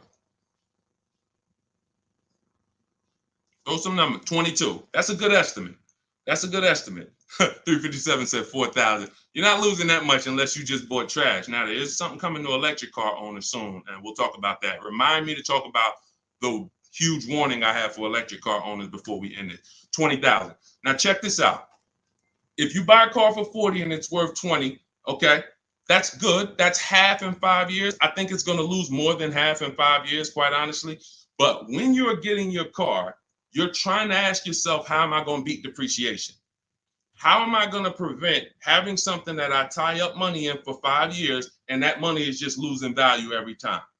Now, the way you beat depreciation is to keep the car a long time. Who has a car outside right now that they've had it more than 8 years? Type me. You know, if you have that car more than 10 years or 8 years, 10 years, you're not worried about what it's worth. It's going to be worth the same next year, about the same next year as it is today. That means you beat the depreciation. That means your depreciation is no longer like this. It looks like this. Today, your car is worth $8,000. Next year, your car will be worth $7,500. You're not losing that much value. Now, if that's not you, Deshone, I don't keep a car that long. 8 years, are you kidding me? No way I'm keeping a car that long. You should be shopping for a lease. Because when you get a below market lease, let me show you what a below market lease looks like and why there's no comparison to a below market lease versus a person who's buying. I'll take a random deal. Let's take Rosalie's deal. Rosalie she just got an Infiniti. I'm showing it on YouTube. Y'all can't see it, but I'll spell it out for you. She just got a $60,000 Infiniti truck. She's paying $592 a month, no money down. She gave him $592, drove off. Now, she got that price by getting multiple offers like I teach. You're not going to walk into a dealer and get that price. She contacted dealers online, had multiple dealers submit offers. The best dealer came in at $592 for a $60,000 vehicle. That's what we consider a 1% lease or less. Major value is the 1% lease rule has been around for a long time. $592 a month for a $60,000 vehicle. On the opposite end, we got people going out buying that $60,000 vehicle. If they did no money down, that's a $1,200 payment. So it's not even close. And it comes down to depreciation. All you have to ask yourself is, am I going to shop for a car that I'm keeping more than 8 years? If so, I'm purchasing. Don't think about leasing. It's not even important. Don't even think. People say, Deshone, you think everyone should lease? Absolutely not. If you're somebody who has the discipline and values to keep a car 8+ years, you should not be leasing. You should be shopping for a below market purchase, new or used. But if you're not keeping a car 8 years, you are spending thousands of dollars more than a person who's getting great lease deals. It's not even close, thousands more every year. And they're driving better cars than you. So Maurice, the only question you need to know about leasing is, are you going to keep this Chevy Silverado 8 years or longer, or less than 8 years? If less than 8 years, you shop for a lease, brother. Okay? Go ahead, Dolan. Next question. That's the formula, guys. That is the first question you ask yourself. The buying versus leasing question. How am I going to beat depreciation? Nothing more important than that. Got to put your deal on the right foundation. Okay, this is 777 from TikTok. They repoed my car. Do I still have to pay for the remaining balance? Well, that's a credit situation. When they repo your car, it's going to end up on your credit, and until you settle that balance, it's going to be there as a repo, and it's going to hurt your credit more. So at some point, you're going to have to deal with that. It's not going anywhere. So what a lot of people, and I would tell you, everyone who's having credit issues, you should be following Shonda Martin, Road to 750 Plus on Instagram, on TikTok. She's on every platform, and she teaches. She's basically the me of credit. All she does live Q&As. She can, go rapid fire Q&A. And when someone can sit on a live and answer questions on the fly, like random questions, that's when you know they're an expert in their subject. And I've seen her do that dozens of times. So you should be following her to see how to deal with that repo in the best way. But for sure, it's not going anywhere until you handle it. Go ahead, Dolan. Next question. All right. This is called RAV4 EXL Premium versus CRV EXL. Which is better to negotiate discount with at a dealership? There's no way to know that. I know you want an easy way to see, which is going to give me the best discount. That's just not how it works. You have to shop the offers, and you have to see what the best offer is. If I'm shopping for a Honda, if I wanted a RAV4 EXL right now, I'm contacting dealers. I'm letting them know what I want. I'm reaching out to multiple dealers. I do it online. If you want to do it online, you can type the number 1 on Instagram or Facebook. I'll send you the discount link for my digital book, Cars from Home. You can use my scripts. All my email scripts, all my templates are in there, and you'll have the blueprint step by step. You can get your copy for 75% off in my TikTok bio or in the YouTube comments. If I was doing it manually, I'm calling and I'm getting multiple offers for this RAV4 EXL from multiple Toyota dealerships. And then I'll see, okay, the best Toyota dealer said they'll take off $4,000 from me. Okay, all right, cool. All right, now let me get the Honda deals done. So it's you don't know what it's going to be. Like give you an idea. This person, Kimberly here on her Maserati, she got a Maserati. She saved $20,000 off the price. I got the comment here. I got her post here that she posted with the details of her deal. $20,000 she saved on the price. She didn't know that she was going to save $20,000 on the Maserati. There's no way to know. You have to shop the offers, and this is why you can't feel for the bottom. You can't hope, I think we're at the bottom. I think this looks like it's good. No, you don't know that. You don't know how. You don't know. You just don't know. I know you're looking for an easy way to do it where you press a button, and it tells you this dealer here, this Honda dealer in Madison, New Jersey, is going to sell the Honda at the lowest price and give all the rebates. That'd be cool. It's not going to happen because no one dealer is going to always be the best anyway, or they'll be out of business. If you beat your competition every single time on every car, you're not making any money. You'll be out of business. So at the particular time you want to shop, the mission is to find the dealer who is going to sell you the car at the lowest price because every one of them is different. So that's what I would do. And if you use my way, you do it quick.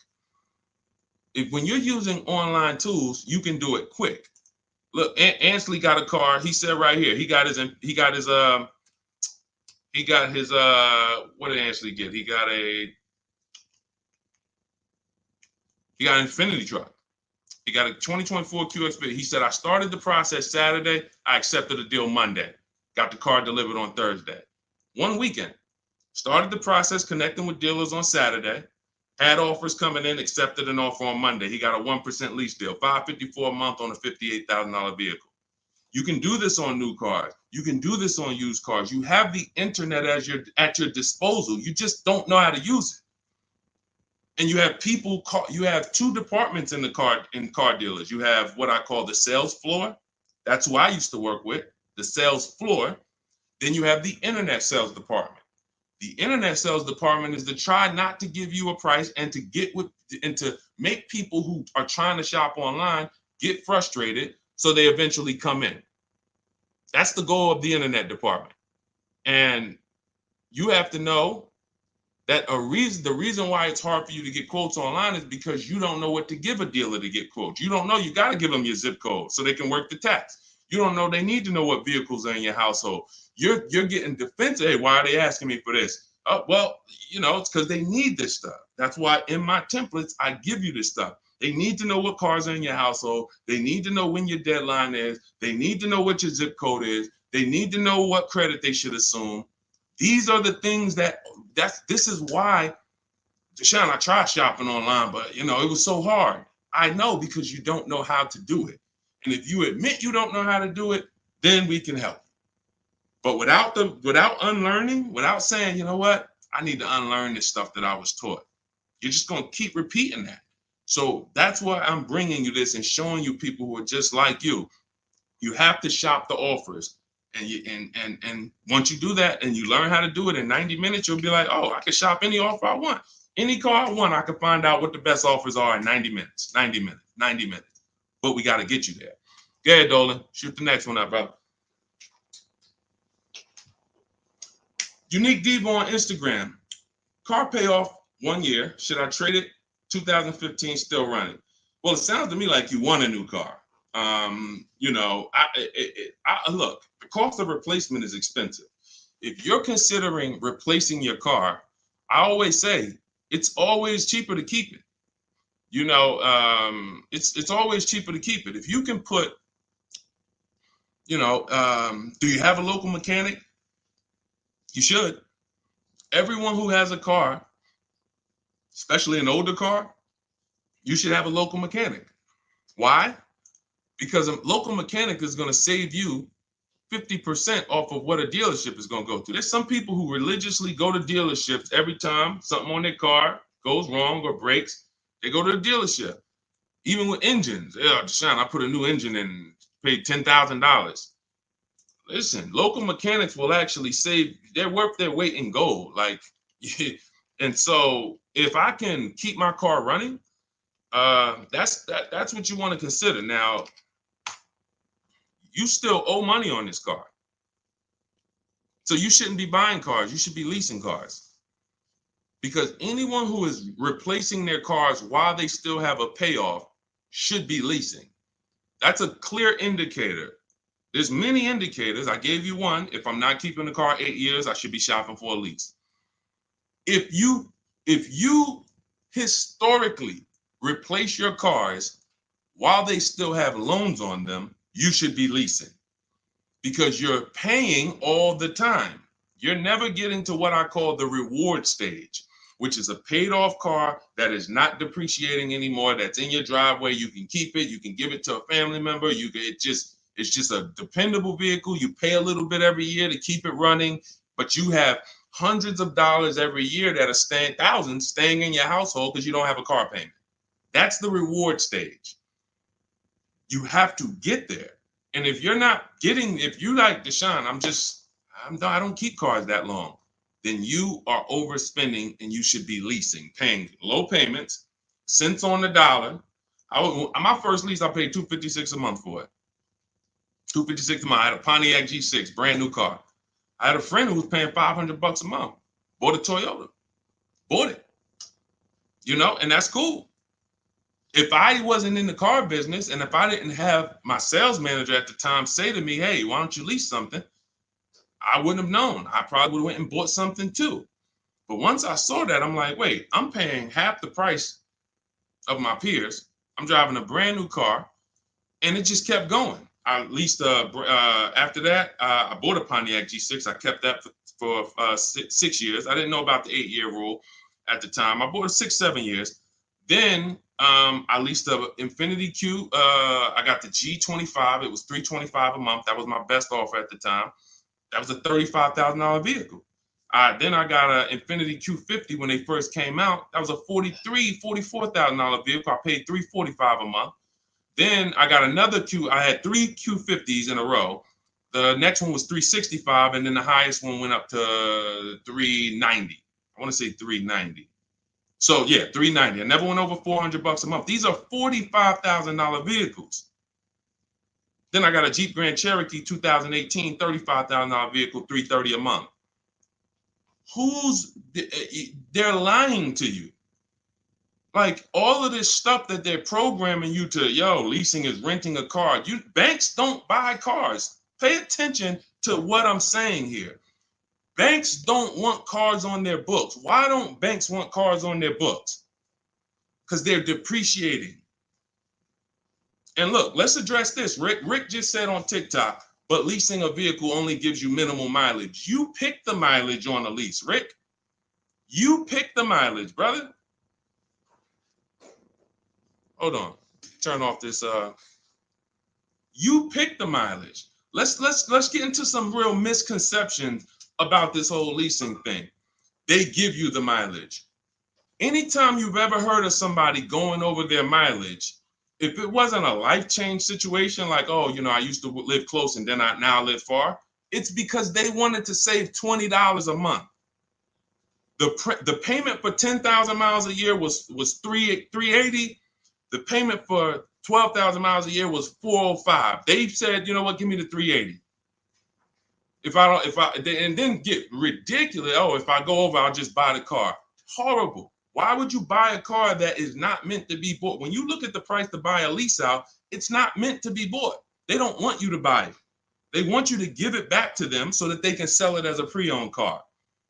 So they say, bring this car back in 3 years, have 30,000 miles on it. You can buy it. You go over by 10,000 miles and then you buy it for the same price. It's just horrible. But it goes back to the fact you didn't pick the right mileage. The difference from 12,000 to 15,000 miles a year is $25, $30 a month. So when you're sitting there and saying, shoot, all right, give me the 12,000, knowing you drive 14,000 miles a year, you just ruined your lease experience. Don't blame the lease. Don't blame the lease. We have high mileage drivers getting leases. First dude that I ever saw with a high mileage lease is when I was a manager at Hyundai. He brought his car back, had 75,000 miles on it, like 72. I said, you lease this? He said, yeah, man, I don't buy cars. I don't keep them. I bring them back. I'm in sales. I'm on the road. Man, I pay my payment. I bring them back in 3 years, get me another one. I said, this is interesting. Because the dealerships didn't teach me this. My customers taught me this. My customers' experience taught me these things. I said, whoa, high mileage lease. I saw his payment.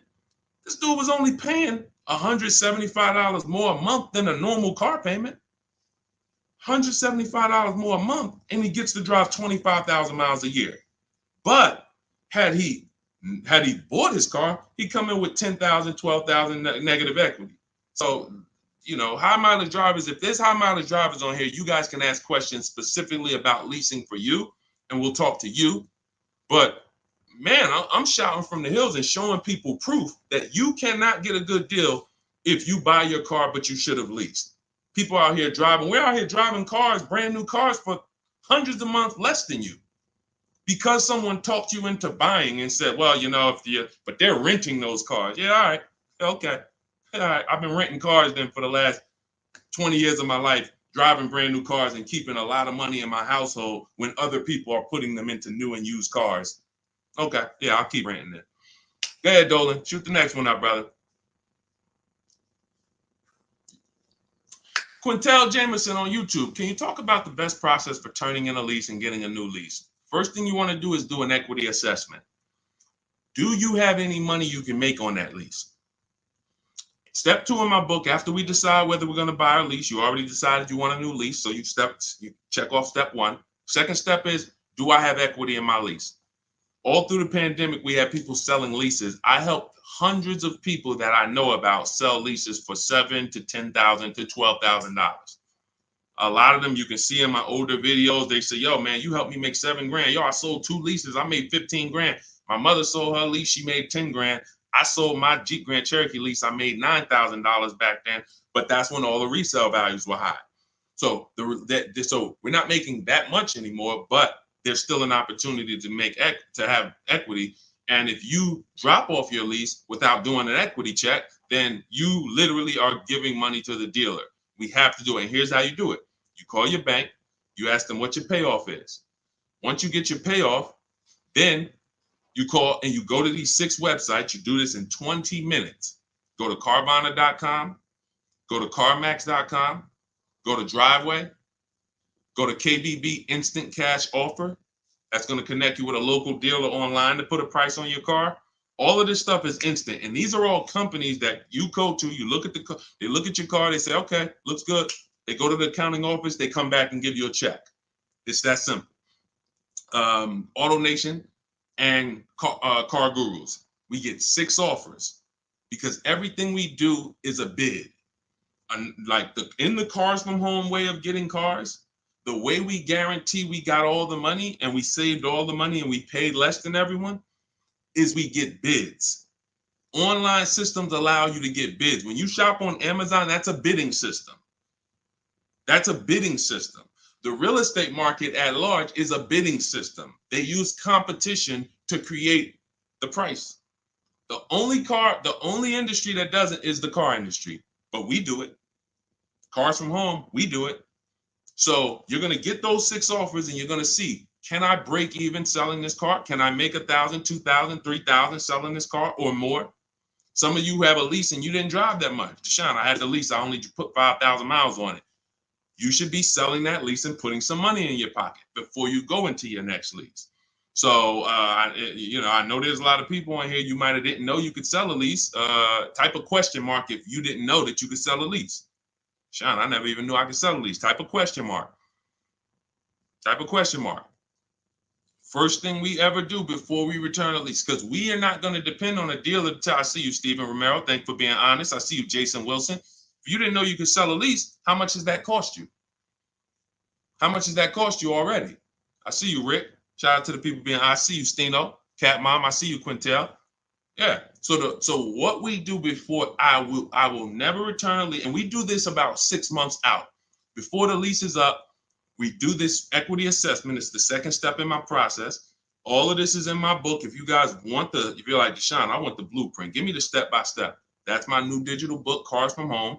Anyone on Instagram, you comment 1, I'll send you the link to get it for 75% off.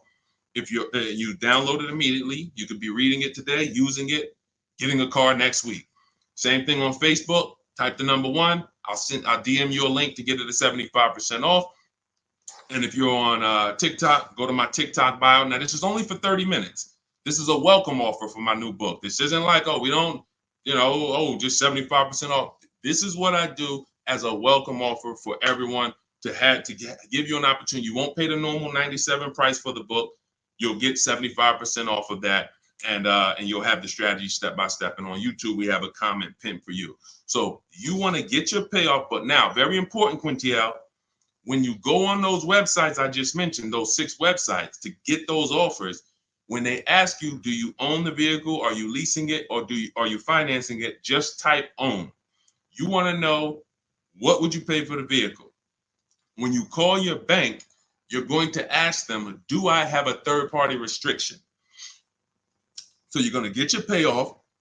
You're going to ask them, do I have a third-party restriction? If they say no, that means you can sell direct to the highest bidder. If they say no, there's no restriction on who you can sell. You can literally sell directly to them and get your check. If they say you do, and there are companies like Toyota, Chase, there's a couple leasing companies that don't have third-party restrictions. But if they say you do, now you can't sell direct to those people. You can sell direct to a dealer that makes the same brand. So if Honda has a third-party restriction, you can sell to a Honda dealer. And that's when we have conversations with a used car manager. Again, we don't talk to salespeople, y'all. We don't talk to salespeople. They're here to make your life hard because they're trying to fight for their money. and it's all good. I give you ways to, that's why the book is called Cars from Home, 7 Steps to Saving Time, Money, and Avoiding Dealerships. You need to avoid dealerships. When you're in a battle, a sparring battle with a dealership or a salesman, you're going to lose. It's a psychological war, and they do it 3-4 times a day. You do it 3 times, you do it 1 time every 3 years. So when the way I'm teaching you to do it, I'm never sending you to do battle with these people. So if you have a third-party restriction, we're now calling local dealers asking for the used car manager. We're getting offers from them, and then we're going to sell our car direct to them. And that's how we're going to get our equity out. That's if we have equity. That's the equity assessment process. That's how some of you are like going to pick up, that one strategy alone is going to pick up $2,000-$3,000 for some of you. Everyone doesn't have equity. But if you didn't know about equity, just that one strategy is going to pick up $2,000, $3,000, $4,000 for some of you. And over the course of your lifetime leasing cars, that's going to be worth more than that. Because some of your cars will have equity, and some of them have a lot of equity, and some of them have no equity. But if you don't know about it, every single car that you give back to a dealership, you just gave them $2,000, $3,000, $4,000. And then you wonder why they say, good news, we got this deal done for you. You don't even have to put any money down. Yeah, because they're using the money from your old car. So once you assess your equity, that's when we go into shopping for the new car. We got to see if we have equity first before we think about shopping for our new car. That's step 1. Okay? Do that before anything. All right, Dolan, cue the next one out. See, I'm not going to give her, if y'all notice, I'm not going to give her the whole playbook. Why? Just to confuse her? I'm not going to tell her, oh, once you do this, then go do this, then go do this. And then when you check your car, this is how you do your test drives. And this is how you make sure. And then this is how you, why would I do that? I like step by step. Does that make sense? Type the light bulb emoji if you're on a cell phone. Type the light bulb emoji if that makes sense. Why would I give her what to do at step 5? She hasn't done step 2 yet. Get your equity, Quintiel. Find out if you have equity first. Do that exercise that I just said, and then come back and we'll talk about the next step. You come back and say, Deshone, I did it. I don't have equity. Perfect. Now let's move to the next step. Deshone, I did it. Good news. I have $3,000 of equity. Perfect. Now let's move to the next step. Okay. Go ahead, Olin. All right. So here we go. This is Selly H20 from Instagram. My vehicle was totaled this week. Sorry to hear that. Hope you're all right.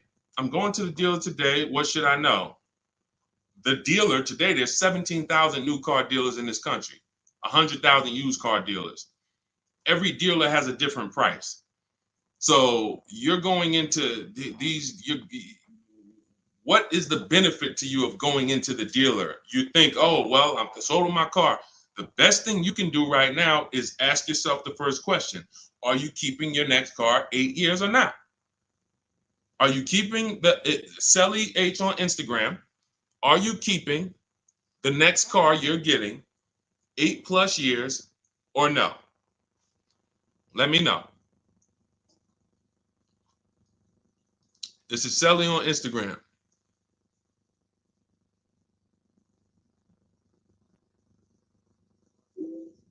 This is the first question. I want to give her time to ask. See, car buying, to pay the prices that you want to pay. It's not one step. It's not just give me this one jumbo step. No, it's a series of steps. It's a series of steps. And I think we live in a world right now that has programmed people to think, oh, I'm going to microwave my way to this whole car deal. Put it in the microwave and somehow I'm going to come out and pay less than everyone else. That's not how it works. You try that, you're going to pay more than everyone else, like all of these people out here who 9 out of 10 people going into a car dealership. If I was able to say, hey, how you doing? I see you just got your car. How you doing? My name is Deshone. They call me Deshone the Auto Advisor. You mind if I take a look at your car deal? You mind if I just take a look at your paperwork? Sure. 9 out of 10 people, I would say, all right, let me ask you a question. If I bet you $1,000 right now that in 48 hours I could find a deal way better than this that you just paid for, this contract that has your name on it, this is your monthly payment, this is how much you just gave them. Would you bet me $1,000 I can't find a deal way better than this? Not even close, thousands less than this. Most people are not taking the bet. And that's because they don't have confidence in their car deal. There's nothing else in life that you do this with. There's nothing else. You will never start a business and be like, oh, I started this business. Me and my family put up 50 grand for it, and be like, all right, well, did you do your due diligence? Did you, you would be like, yeah, we got an attorney. We did some consult. We took our time. It was a big decision for us. But a car, same 50,000. I'm going to go into the deal. Oh, and I want to make that deal today. It's programming. That's why I represent the unlearn, relearn brand, because I found when I first started teaching this, if people weren't willing to unlearn, those are the people I couldn't help. But the people who, they text me, unlearning. If you're unlearning, type the letter U, unlearning. This stuff is programming. And so I want you to really get out of that programming and realize that your safety is right at home. If you realize that everything that is going to save you money on your next car is right here in your living room, it's right in your office while you're at work. If you're traveling and you got an internet connection and you're like, man, I can make a deal from the airport. That's what it's about. The place you do not want to be is in the dealership trying to make a deal. There's no leverage there. There's no ability for you to shop competition there. And that's where everyone is overpaying at. Okay, we just talked about, Brandy, how to assess equity. If you're on YouTube, you can jump on it, watch the replay, or on the replay on Facebook. The only place the replay doesn't get posted is TikTok, but on Facebook, Instagram, or YouTube, you can see the replay. We went over how to do the equity assessment, how to call your bank, how to go on the websites, what to put on the websites to see if you have equity in 20 minutes. It literally takes 20 minutes to get those 6 offers. Go ahead, Dolan, shoot the next one up.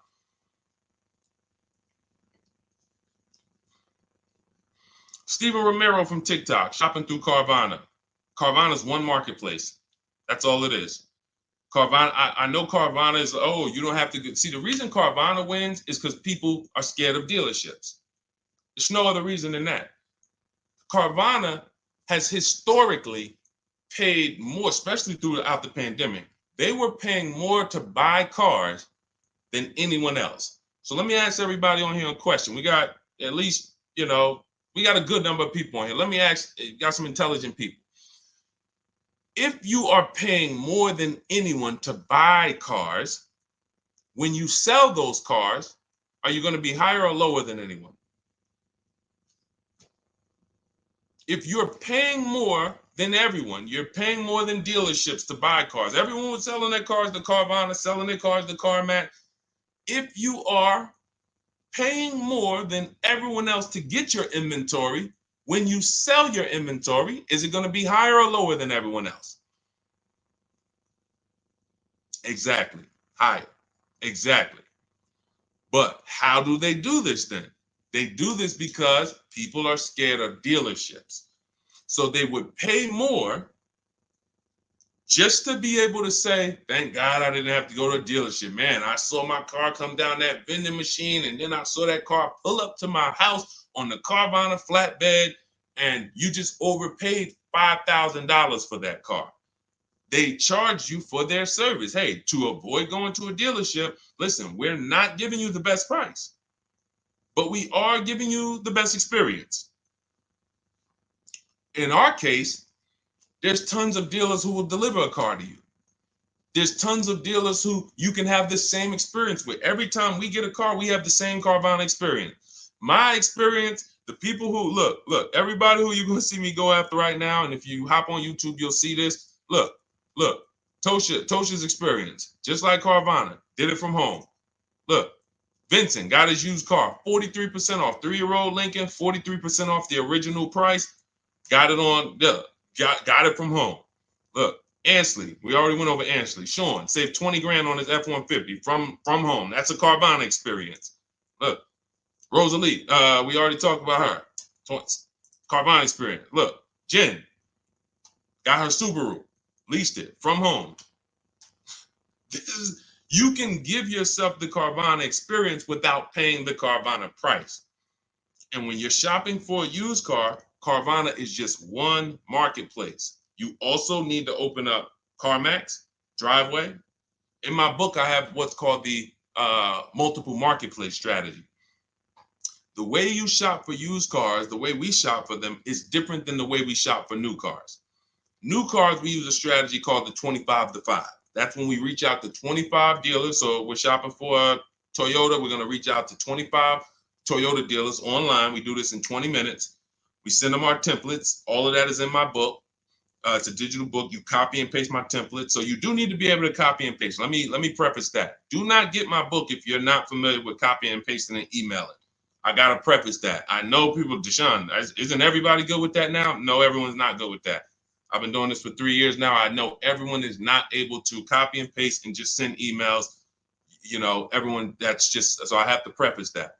But that's how we reach out to new car dealers. We're going to reach out to them for leases and for new cars online using scripts, and we're going to get 5 offers with the scripts. With used cars, it's totally different. We're not reaching out to 25 dealers. Every dealer has their inventory on a marketplace. If they don't have their inventory on a marketplace, do not shop for it. Don't talk to them about it. If they don't have that inventory in a place where it's in a competitive environment, I don't want to talk about it. Who saw the video when I was in the car dealership and I said, this is a used car, it doesn't have a price on it. I was in the car dealership and I said, look, anytime you see a used car, if it doesn't have a price on it, you know, don't negotiate on it. If you saw that, type I saw it. Whenever someone is not putting a price on a vehicle for any reason, it's because they want to make the price up and negotiate down. So let's just say I'm a slimy dealer. Let's say I got a $40,000 car. It was $40,000. I was at a dealership yesterday. We made a commercial about a dealership, and I looked in the car. It was a used car. It was a 2018. It had, the only price it had on it was the original price of the car. So it had literally, it was around a $40-something thousand car. It didn't have a used car ticket, $22,000, nothing like that. So it had a $40,000 and it had all the stuff that was in the car, original. But it's a 2018. So what happens when a person says, hey, how much you want for that car? And there's no internet that they're comparing that to. They're going right on there and just saying, okay, that person has a great opportunity to make up a price and say, well, you know, we're asking $24,000 for it, but you know, our asking price is $24,000. Oh man, that sounds a little high though. You know, it's 2018. You know, you can't do no better than that. You know, I mean, what you have in mind? You know, I'm trying to be around 20. You know, I'm thinking closer to 20. Then I don't know if I could get to 20. I might be able to get. See if maybe we could like split it, go up the middle. You know, between, you know, like around 22, something like that. Why don't we take the car for a ride? Let's see if you like the car. You're already in the mouth of the snake. You are literally a mouse in the viper's mouth. Once you've already agreed to talk about a car that doesn't have a price on it, you're done. Because let's just say if that same dealer had to list that car online, that car might have been listed for $18,000. But because you walked in and started talking about it and say, hey, well, you know, what do you think? This is how people leave happy. Man, you know, let me ask you, honey, you get home with your wife, like, you think you got a good deal on this? I think so. I think the guy worked with me because, you know, they said they was asking 24. And you know, I went in there and you know, we made a deal about 22, a little under 22. He took off 2,000 from me. No, he didn't. There was no real price. So this is why you want to be on marketplaces where all the prices are listed. Cars.com, cargurus.com, carfax.com, carmax.com, carvana.com. That's one of them. 8 market, eBay Motors, one more, Driveway. So there's 8 marketplaces, 8 major marketplaces. And you want to sit back and shop for your car like you be shopping for a TV on Amazon. And you'll realize once you start doing this, you'll see The same car that was at my neighborhood dealer that I liked, there's 50 of them within 100 miles of me. There's 50 of them. In fact, once I pull a Carfax, I'll see that one didn't even have a good Carfax, the one I was looking at. That one didn't even have the service records that I want to see. These are the things, this is why shopping marketplaces make sense. You want to shop, I talk about this all the time. It's called my multiple marketplace strategy. I made videos about it. I've been posting about this since I came to social media. Marketplaces. And again, the only people who are going to win with this are people that's locked in. People who are serious about saving their money, who take car buying serious. Everybody who like Deshone, this sounds harder. What, you want to go in the dealership and just go ahead and let them just work you a deal? God bless you. This is not for everybody. I know this. This is for the people who like Deshone. I want to make sure, and it's easy. All the people who you see me showing you, Jared, all of these people that's posting their cars, Teddy, if you're on YouTube, you can see this stuff. These people are never going back to the old way of shopping. We are never going back because this is so much easier. And once you get it and be like, man, shopping online is a million times easier. I don't have the anxiety and there's nobody pressuring me. Oh, all of these people are competing, sending me emails. Hey, can we do this? Hey, what if I get to this? What if I get to... They're never going back. And that's the world I want you to come to. I want you to unlearn that old world, come over to the new world. Go ahead, Dola, shoot the next one up. I think we hammered that point home because we get that question probably every day. Carvana, something about almost every stream, somebody said, hey, what about Carvana? It's one marketplace. And they're 99% of the time, Carvana is going to be the highest price for any car you're looking for. 99%, not 100, not 100. 99%. RL, looking to finance a Toyota 2025 Camry. Should I purchase the extended warranty? It's a great question.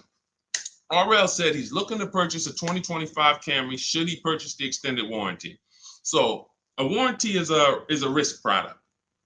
It's risk assessment. I might buy something and I don't use it.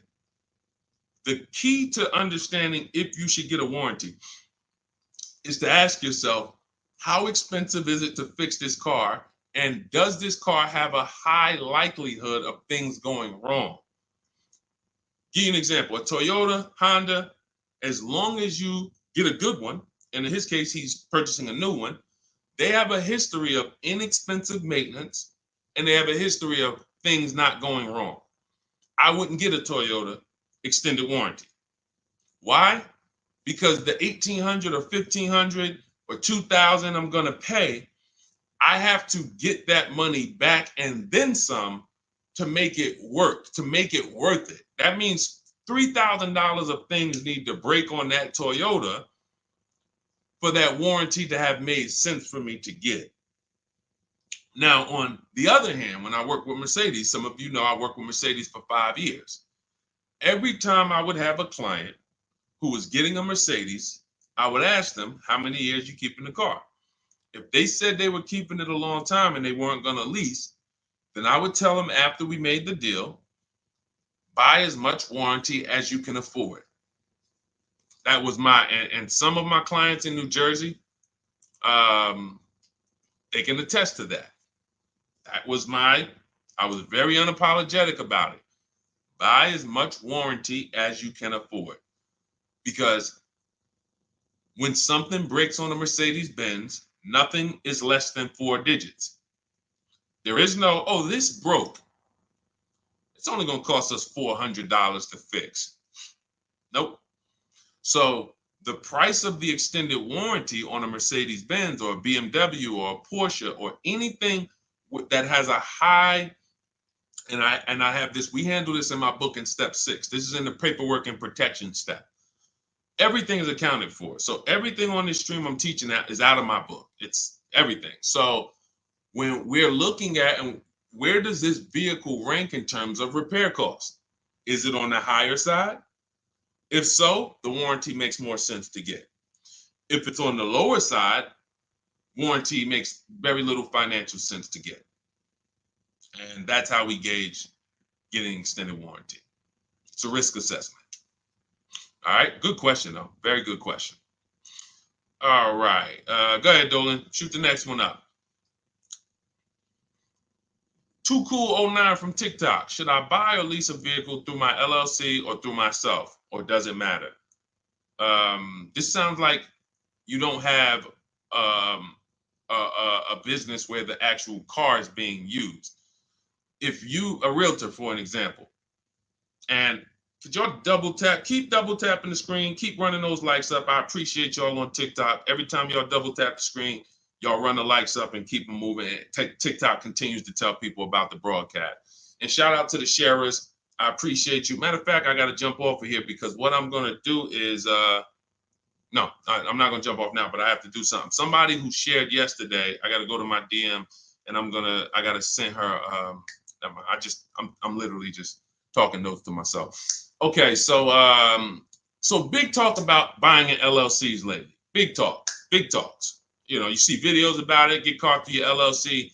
There's going to be tons of people audited who had cars in their LLC, writing certain things off and are not using the car for business. It's going to be very, very bad. It's coming because the IRS may come later, but they come. When they see, okay, we see people getting all these cars, they know the social media videos and people just putting cars in the LLC.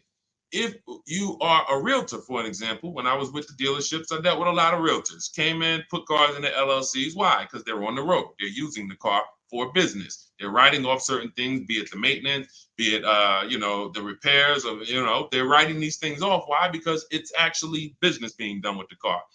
On the opposite end, you have people who have no business at all that involves that car. They're not traveling with that car to clients' houses. They're not doing it, but they want to buy the car and they want to write off tons of stuff or have some type of tax advantage. And now, I'm not a CPA, I'm not an accountant, I'm not giving you tax advice. I would just tell you that if your business does not involve a car or travel, I'm not going to ever tell you to put a car in an LLC name. Now, you talk to your accountant about that, talk to who does your taxes, but that's really the basis of if I should get a car in my LLC or not. Does my business do business with a car? That's it. And after that, you decide, how long am I going to keep the car? Then it goes back to the most important question. How many years am I going to keep the car? 8 or more, I'm going to buy. Less than 8, I'm going to lease. That's it. That's it. A lot of audits are coming. I'm telling you. You see the PPP loans. It took a while, but people are going to jail now. It's going to be the same way with these cars. People are not going to be able to pay some of these people getting Range Rovers. Yo, hey, I see you. You got this Range Rover. You wrote off like huge amount. Let me tell you, how much business was done in this car? Oh well, it's going to be it's going to be bad. That's why financial literacy is important, people. Okay, so all of this is out of my new digital book, Cars from Home, 7 Steps to Saving Time, Money, and Avoiding Dealerships. I can sit here all day for the next 2-3 hours talking about the strategies we use, the process we use, the system I created to help all of these people that I've been talking about in the broadcast save this money. You can see these deals, and some of you are going to go and you'll see, wow, I got that same car. I got to hit you with the bad news first. The bad news is, hey, Rodney Brown, I'm sorry to tell you, my man, but the same car you have, we just helped somebody get it and look what they paid. Dang, they paying a lot more than me. They put money down? No, they didn't put any money down. How they paying that low? It's because they know stuff you don't. They followed a process that you didn't follow. You went into the second most expensive purchase that you're ever going to make, and you just winged it. You just say, hey, you know what? It's a $50,000 car. It's a $40,000, $30,000 car, $100,000. I'm just going, I think I can feel my way through this joint. That's why you're paying the prices you're paying. That's why you're not paying what we're paying. So when you come into our world and you're like, Deshone, I want the blueprint. Everything I teach is in my new digital book, Cars from Home, 7 Steps to Saving Time, Money, and Avoiding Dealerships. So type of number 1. On Facebook, I'll send you the discount link. You can get the 75% off. Type the number 1 on Instagram. I'll send you the discount link. 75% off. That's our welcome offer. It's only for 30 minutes. And if you're on TikTok, go to my TikTok bio, get your copy for 75% off. And on YouTube, we have the comment pinned for you in the comment section for you to get yours at 75% off. And make sure you are reporting to me your deals, just like Tiffany. Tiffany, when she got the book, I tell everybody, send me your deals so that I can read them on the show. Tiffany got a Mazda CX-90, just got it, $44,820 car. From home, she said, I believe we got a great deal from what we learned in the book. Look, from home, $6,530.78 discount. Never left the house. Got multiple offers. The dealer that took, look, is a $44,000 car. She basically said, what, 15%, 16% off then that? People go in and say, hey, get me the MSR, get me the invoice price. She blew invoice price away using the book. Get your copy. It'll be in your inbox now. Make sure as soon as you purchase, you screenshot the thank you page. I tell you, you'll see it big. Screenshot this page. Why? There's a support email on there just in case for any reason you don't get the book. It's usually because you type a letter wrong in your email. You're typing fast. You can reach out to my support team to make sure that you get your book. I want you reading it now. I want you using it now so that you can be like Ansley. He said, look, I started the process on, I started the process on Saturday. I accepted the deal Monday. Doesn't take long. Doesn't take long. You can literally be signing a below market deal in 3 days using the strategies. These are not meant to, this isn't going to school. You know, I spend a lot of time in these videos warning you what not to do. In my book, I'm not warning you what not to do. I'm telling you what to do. Do this, do this. Now, all right, you did that. Great. Now do this. Oh, great. Now you did. Now do this. And before you know it, great. Congratulations. Let's get ready for delivery. That's how the book is laid out. All right, so we're gonna jump off. We've been on here for a little over an hour. I know it's early. You'll be able to watch this throughout the broadcast. You know, I can't really answer. Look, I could give y'all BS answers, and I can get through 100 questions. If I give you BS answers, I can zip through 100 questions in 1 hour. Do Lexus give good deals? Well, sometimes got to shop around. Next question. Is there any negotiation on leases as far as monthly payments without putting money down? Absolutely. We get our deals with no money down. That's how we submit our offers. You get at least 5 offers and you'll find out what the best deal is. Absolutely negotiate. Next question. I could do that. Is that what y'all want? Let me know. What I do is if someone asks me a question, I go deep on the answer because this is car buying. This is not, this isn't, hey, I'm going to get a little, you know, I'm about to spend $100, you know, what's your opinion on this, Deshone? You know? So I think from what I know about people, I think you guys appreciate Deshone. Break it down for me. Break it down for me. And if you want more, if you want all the answers, get your copy of Cars from Home and you'll have all the answers. But I like to be thorough, and I can't because all I care about is the result. I don't care about I care about people writing me, Deshone, check this out. Look at my deal. Look at what I just pulled away. I want you writing me, emailing me, proud of your deal. I don't want you running into me one day if you're ever around New Jersey, New York. Hey, Deshone, hey, what's going on, man? Hey, man, I follow you. Oh man, I used your stuff, bro, man. Oh, cool, man. How'd you do? Yeah, I think I did all right. No, you didn't. No, you didn't. Because everyone that learns from me, oh man, I have people run up to me. I never shopped like this before. I had all of these dealers, and then the lowest dealer took off all this money. That's the one I went with. That's a person that I know. Congratulations. Great job. You listened. You trusted the process. I care about the result. And that's all I want. I want you to enjoy car shopping. I want you, it's 50, 100 grand, 5, 6 figures of your money. You deserve to enjoy it, and you deserve to pay less than everyone else is paying.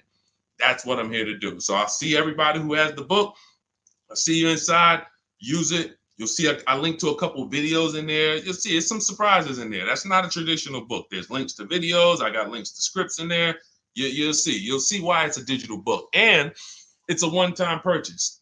Anytime something gets updated, like Vroom went out of business a couple months ago, they used to be in our strategies. They were in our marketplaces when we shop for used cars. Vroom was on that list.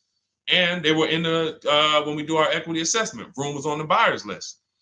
If I had mailed out a book, if y'all were buying a physical book for for these strategies, that means now I got to make another book, and then I got to say, all right, guys, well, this is edition 2. That was edition 1. Vroom's out of business. Next thing you know, you're getting edition 40, and you're like, dang, every time a new website comes out, because we do online, dang, I got to buy another book. Nope. With Cars from Home, what we did, soon as Vroom went out of business, I went in, I updated the master file, uploaded it, all the thousands of people that have the book, and about 9,000 people have the book right now. So this is, you can go on Goodreads, you could type in the Cars from Home book online, you'll see, oh shoot, this book is out there. It's already 5-star rated.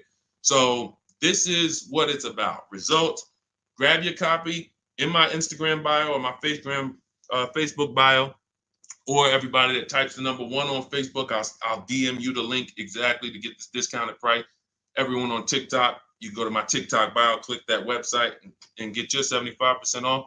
And then on YouTube, we have it pinned in the comments. So use this stuff, win with it, write me with your deals, y'all. Stop overpaying. You don't want to be like these people out here. You don't. They're getting hammered right now. They think there's no deal. Oh, when is the market going to get better? It's never going to get better for them. It's never. They're going to keep doing the same thing. And it's sad, but that's not what we're here to talk about. Let's get you to paying less than everyone else. All right. So I'm gonna jump off, y'all. Have a great day. We'll be back for another stream, sometime next week. I'll see you soon.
Just hit that. Just take us live. All right, we're about to talk some serious car questions and answers. I want you to ask any question you can think of concerning car shopping so that we can dig deep into it. It looks like Facebook we continue to have trouble with, and I think it's because we already have a stream going there. See if you can get out of that stream, Dolan, if you can cancel that stream so that we can get on the Facebook. But I want you guys to start asking your questions. And Dolan, bring the first question in so we could get the show on the road. And then what we'll do is we can check the back end and try to delete the broadcast from Facebook so that we can get on Facebook. Okay, this is Sam from TikTok. So there's a car for $7,000. I want to sell my car worth $12,000. Can you explain that? Well, who are you selling your car to? If you say it's worth $12,000, then all right. We only get offers to find out what our car is worth. We don't use algorithm sites because that's worthless. An algorithm site is a site like Kelly's Blue Book. You punch in your year, make, model, and in 3 seconds it tells you your vehicle's worth $12,000. Right now, we have companies that bid against each other.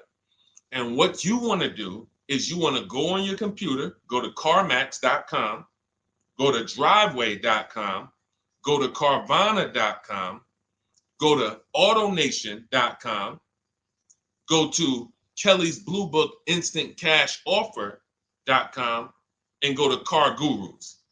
All of them will connect you to somebody or some major buyer who pays cash for cars immediately. Literally, quick inspection, drop your check, and you're on to you literally, it's that simple. We are no longer at the mercy of private owners who are going to come by and look at our car and no one buy it and talk us down. There are extremely competitive buyers in the market that I've been telling people about since 2021 when we were cashing out. I was big on telling you guys during 2021 to 2023, during that whole pandemic run, cash out now, because the values of those vehicles will never see them again. So there are some people who cashed out, but that was also the beginning of showing people that you can sell to what is called institutional car buyers. And that is what stopped people from trading their cars. There are people who have learned from me, and maybe other people have mentioned this, that will never trade a car again because you're not getting the money that it's worth. So you go to those 6 companies, Sam, it should take you no more than 20 minutes. They're going to give you their best cash offers. And then you can sell to them and you can go buy something else. But what I want you to get in the habit of doing, everybody, is separating your transactions. What does that mean? Who you sell your car to is different than who you buy a car from. And you need to maximize each transaction. And you're never going to do that mixing all your transactions together, which is what most people do. They go into a dealer and they say, hey, I want to buy a car from you, and I want to trade my car into you, and I need a loan. 3 transactions. We don't do that. We separate them and we bid each one out using online tools. And that's how we get the prices we get. And that's how we pay less than everyone else. Okay. So the biggest thing, first thing, is go to those 6 websites: CarMax, Driveway, Carvana, KBB, Instant Cash Offer, AutoNation. And all of you who want to find out what your car is really worth, you go to these 6 websites, get your 6 offers, and then you'll find out what your car is really worth. We do not depend on any dealer to tell us what our car is worth at all. Okay? Shoot the next question up, Dolan. And you guys can continue to type your questions. We're bringing them in from all platforms. This is Terrell Taylor. By the way, everything that I'm talking to you guys about is out of my new digital book. It's called Cars from Home: 7 Steps to Saving Time, Money, and Avoiding Dealerships. Some of you may have it. If you have it, shout out to those who have it, and shout out to those who've used it to actually pay less than everyone else. And make sure I want you to be like Tiffany. Send me your deals. Send me your deals. When you get your cars, I want you to actually send me the results. Look, this is, oh no, that's not Tiffany. That's someone else who used the book. Look, used the book, got $175 a month less than her first quotes before she used the book. So send me, but you can get a copy of this book immediately for 75% off. It's normally $97. Go to my TikTok bio. You won't leave the broadcast, and you can have the entire blueprint. If you don't want to try to remember everything I'll be teaching you over the next hour, you can have the blueprint. You won't pay the $75. You'll get the 75% off. And we also have a comment pinned in the comment section for you guys on YouTube and on Facebook and on Instagram. You go to my bio. So anyway, go get it, because it's only for 30 minutes. After the timer goes off, it's $97. It's still worth every penny. You can Google it. 5-star book. You can see all the people who rated it, all the people who's using it. This isn't a test to do, but I want you to get it at 75% off. It's better to pay $24 than $97. Okay, Terrell Taylor. So you said, Terrell Taylor on YouTube said, I have $35,000 to $40,000 to buy a truck with. Should I buy a used or a late model new, 2022 to 24? So whenever we're considering a late model used car, this is a model like Terrell said, that is 1 to 2 years old. Let me tell you why I don't like shopping for those first. I like to shop for a new price first. Whenever you are buying 1 or 2 year old used vehicles, you have to realize something. How do dealers get used cars?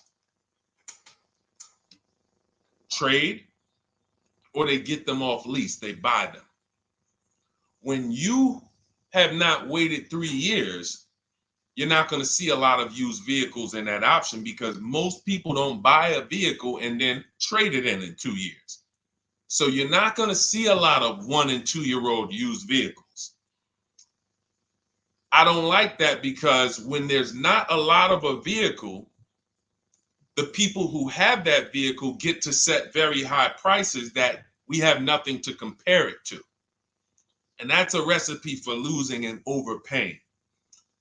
I've had people come to me who are looking like you, and what I say is, I say, okay, shop for a new one first. I'm gonna tell you why. When you shop for a new one first, you get to see what the market value is. So take Sean. I'm showing Sean. Some of you have seen Sean. He got an F-150 Lightning XLT, $73,000 vehicle. Using what we teach in getting bids from home, using the Cars from Home system, he saved $21,000 on a new one. That was his best offer. He got multiple offers because we always get at least 5. So his best offer, he saves $21,000. If he had gone to look for a 1 or 2 year old one of this, he would have never known that the new ones he can save $20,000 off of if he shops right. Now, some vehicles, it might be $7,000 off, $10,000 off, $5,000 off. The point is, until you know what the new market is for a vehicle, you can't shop a 1 or 2 year old one. Because what happens if you shop a 1 year old version of what Sean got, and he goes and he pays, he pays 65 for it because he thinks, or let's say 60. Let's say 60. A brand new one, 73. Someone else is charging 60. All right, it's 2 years old. Let me get that one. Not 15 grand off. Problem is, he just overpaid for a vehicle because he could have got a new one for less than he got that 1 or 2 year old one. That's why the recent shoppers, anytime you guys are shopping 1 or 2 year old, you have to shop new first to find out what the market is. Now, in my book, I have my strategies for shopping new online and shopping pre-owned. It's totally different. Pre-owned, you want to go to all the marketplaces. If a vehicle's not on a marketplace, y'all, don't shop. Don't look at it. What does that mean?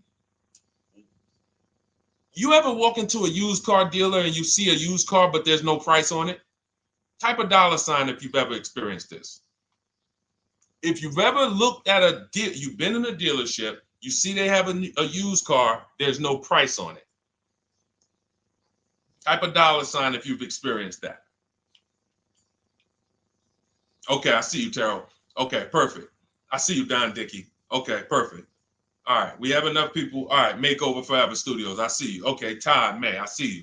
So this is a common thing. When you go and look at that vehicle, the most dangerous thing to do, I see you, Tony, is to negotiate on a car with no price because they can make the price up. When a car is on a marketplace like cars.com, carfax.com, carguru.com, carvana.com, carmax.com, these are all the marketplaces we shop for used cars at once. It's like a big round robin for us. This is how I want you to shop. Now you must be competitive or no one's coming. Now, there's some people who try to pull a tactic. They'll list a car for 20. They have no intentions on selling it for 20. But they want you to come in, and then they'll charge you more, fees, makeup fees, and all of that stuff. That's why we always call beforehand. But we know the power is online. The competition is online. So when you're looking, Terrell, you're either deciding, all right, I'm either going to look for a new vehicle, find out what the market price is for the vehicle I'm looking for and how much I can save. What's my best offer? You need to get at least 5 offers. I'm telling you, it's going to be big differences. You have to prove this to yourself. Call around. If you want to do it manually, you don't have my book, do it manually, call around, speak to sales managers. You are going to see it's going to be a $5,000 to $10,000 difference minimum between all of these dealers' offers, minimum. And so then you want to look at the pre-owned options. Then you look at the pre-owned options.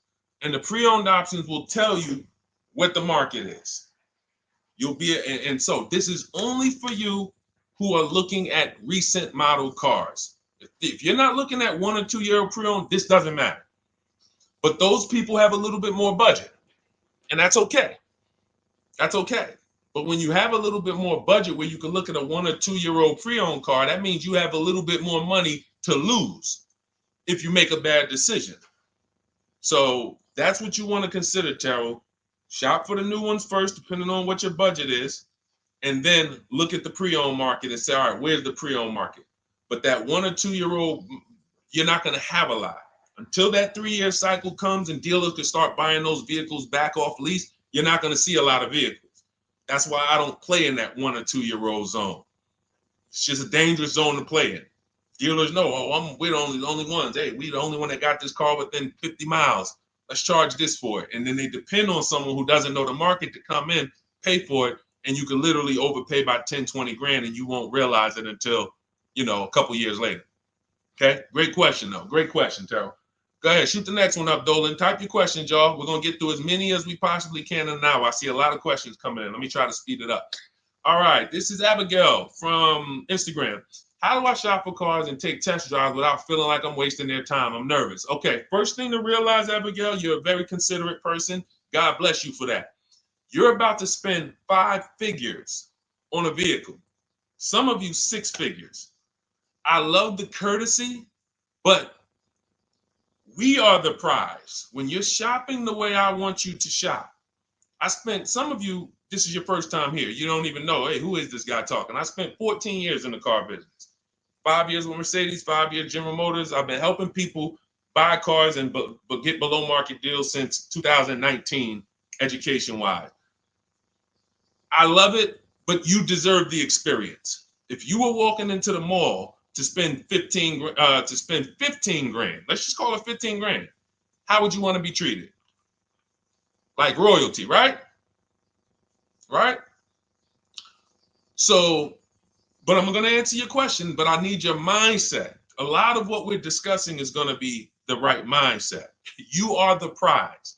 That's why I don't want you going to dealers begging for discounts anymore. I want you sitting at home making dealers bid. This is how we do test drives on new cars and leases. New cars and leases. This is how we do test drives. I have it in my book because it's that serious. You're either going to have a great test drive or you're going to have a horrible test drive experience. We call and we ask the dealer, who's the most experienced person there? Who does everybody like? Who's the person that, has been there for a long time, just has a great reputation? Oh, that's John. John is just, he's been here 20 years. Everybody loves him. Okay, can I speak to John? Hey, John. My name is Deshone. I'm interested in the Honda Pilot. I just like to test drive it. I'm in the process of deciding what I want. And, do you have this particular model? You have one there that I could test drive? John, because we asked for the best person, we're typically going to get somebody who is not going to lie, usually. Not a guarantee, but taking these steps, I know these guys. I've been in this dealership. I know most dealerships have one person there who has a good reputation and who cares about that reputation. If you're enjoying this content, hit the like button, y'all. And Keith, y'all killing the likes on TikTok. Shout out to everybody who's hitting the likes on TikTok, to double tapping the screen. Appreciate y'all. And shout out to everybody who hits the like button. When we get there, we meet with John, we test drive. John, thank you so much. Can I have your card? I'll leave you my information. And if this is the vehicle I want, I'll be in touch with you. Perfect. Oh, Deshone, we don't sit down? No, we never sit down. I'm telling you that there are things you must unlearn about the shopping process if you're going to win. And what does winning look like? Getting the most money off in the least amount of time. There's no leverage that you have when you sit down and try to negotiate with a car salesman. Every single dealer around you that wants to compete for your business, you can't talk to them while you're sitting in one dealer talking to a car salesman. That's why we don't do it. We get a card. Thank you so much. Listen, if this is the one for me, I'm going to give you a call. Simple. Pressure's off. There's no pressure in our system. You can't pressure us. That's what I want you doing. New cars, leases, that's how you test drive. 20 minutes, you're in and out. And I'm a car salesman at heart because that's what I am by profession. I would never develop a system that would allow you to waste car salesmen's time. I just wouldn't do it. I developed a system that when our people go get cars, look at Ansley. When our people go get cars, Ansley just got his lease, 1% lease, $58,000 Infiniti. Look, started the process Saturday, accepted deal Monday, all by Email. $58,000 car is paying $554 a month, no down payment. You know, we have tons of these. None of these people spent. Look at Jared. Lease like a boss, $569 a month down to $520. Volkswagen Tiguan, no money out of pocket. Let's go to a purchase. Pierre, pre-owned car purchase, got his 2022 Mazda, got a 20% discount off the original MSRP. This is 30 minutes. We are not spending more than 30 minutes in dealerships. Who doesn't want to spend more time in dealerships? Type me if you're like Deshone. I don't want to be in dealerships that long. You thought you had to be in dealers to save the big money, right? You thought you had to be in dealers to save the big money. I'm showing you as someone who pays less than everyone and who teaches people to pay less than everyone. Look, Kimberly, $20,000 off a Maserati, shopping from home. Because when you can talk to more people at once, the discounts fly off. And you see that all these dealers want to compete. So what you want to do, the best thing you can do to not waste people's time, Abigail, is to shop from home the right way. Because when you shop from home the right way, you realize it's only a few things you need to be in the dealership for. That's your test drive. I just told you how to set it up. With used cars, we do it at the end. But we're only there for a second. In fact, when you go to pick up your car, they're going to tell you, thank you. This was one of the most easiest deals I ever made in my life. Because you came in, you emailed us, you knew what you wanted, you gave us the information we needed, we made you an offer, you knew what you were decisive. We have all these scripts. By the way, in my book, I have all the email scripts. You don't have to even think about what you're going to say. It's literally copy and paste, copy and paste, copy and paste, copy and paste when we're shopping for new cars and leases. With used cars, before I go to the next question, I want to hit on the used car process. Used cars, we must test drive at the end. We can't test drive used cars over here and then go and buy another used car over here.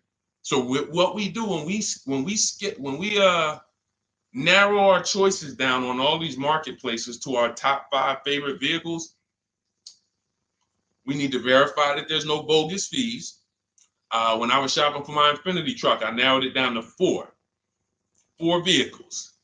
But I'm going to tell you something that's the most. Who's bought a used car in their life? Type the letter U.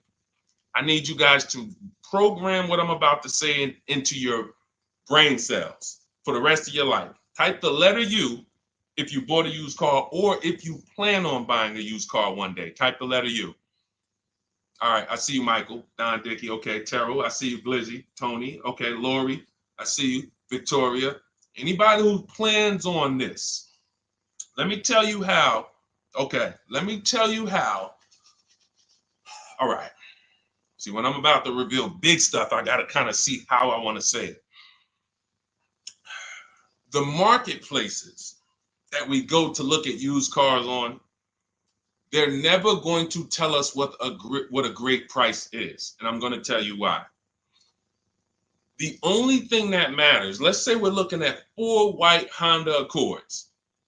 4, they're all white. These are the cars we want. We narrowed it down. We're looking at 4. They all got similar miles, and they're asking price is $20,000. The marketplace is going to tell you what they think a good deal is based on algorithms. Based on all the vehicles listed on the market, this is a good deal. This is a bad deal. Here's what matters.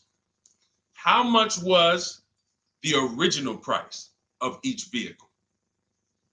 Why is this the only important thing?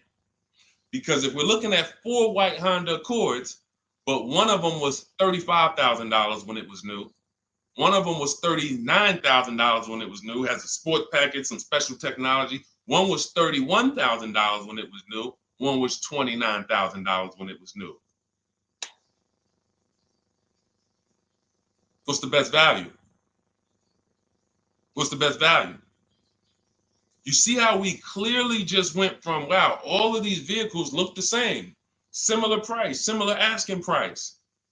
But once we found out, wait a minute, this one right here was $38,000 new.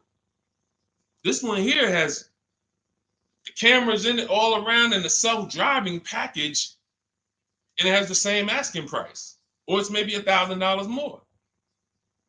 This is what I call the true value discount. The true value discount. And let me tell you why the marketplaces will never tell you this. Because if they advertise the true value discount, someone has to be at the bottom.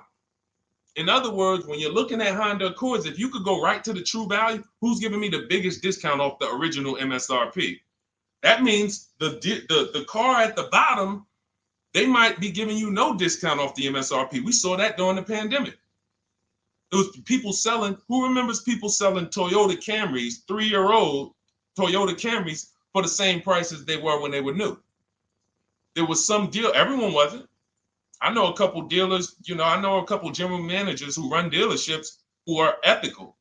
And they said, look, I don't care what the market does. I can't sell a used vehicle for the same price it was when it was new. I'm not doing that. Because when that customer comes back in 3 years to deal with me, I'm going to have to help them again. And if I buried them in their car, then I'm not going to be able to help them. But there were plenty of people who was. The true value discount is all that matters, which means we have to know what the car was new. We have to find the Maroni label. We have to go on the Carfax. We have to go to where the window sticker is and get the original price. And then we'll clearly see, oh, that's the best used car. And no one else shops like that. No one else shops like that. If y'all get that, type dollar signs. If you get that, what I just said, type dollar signs. That is what is important, not what they tell you is a good deal. So going back to me, when I got my Infiniti truck, 4 vehicles, all in a similar price range, all white. They were between $1,800 difference from each other, similar miles.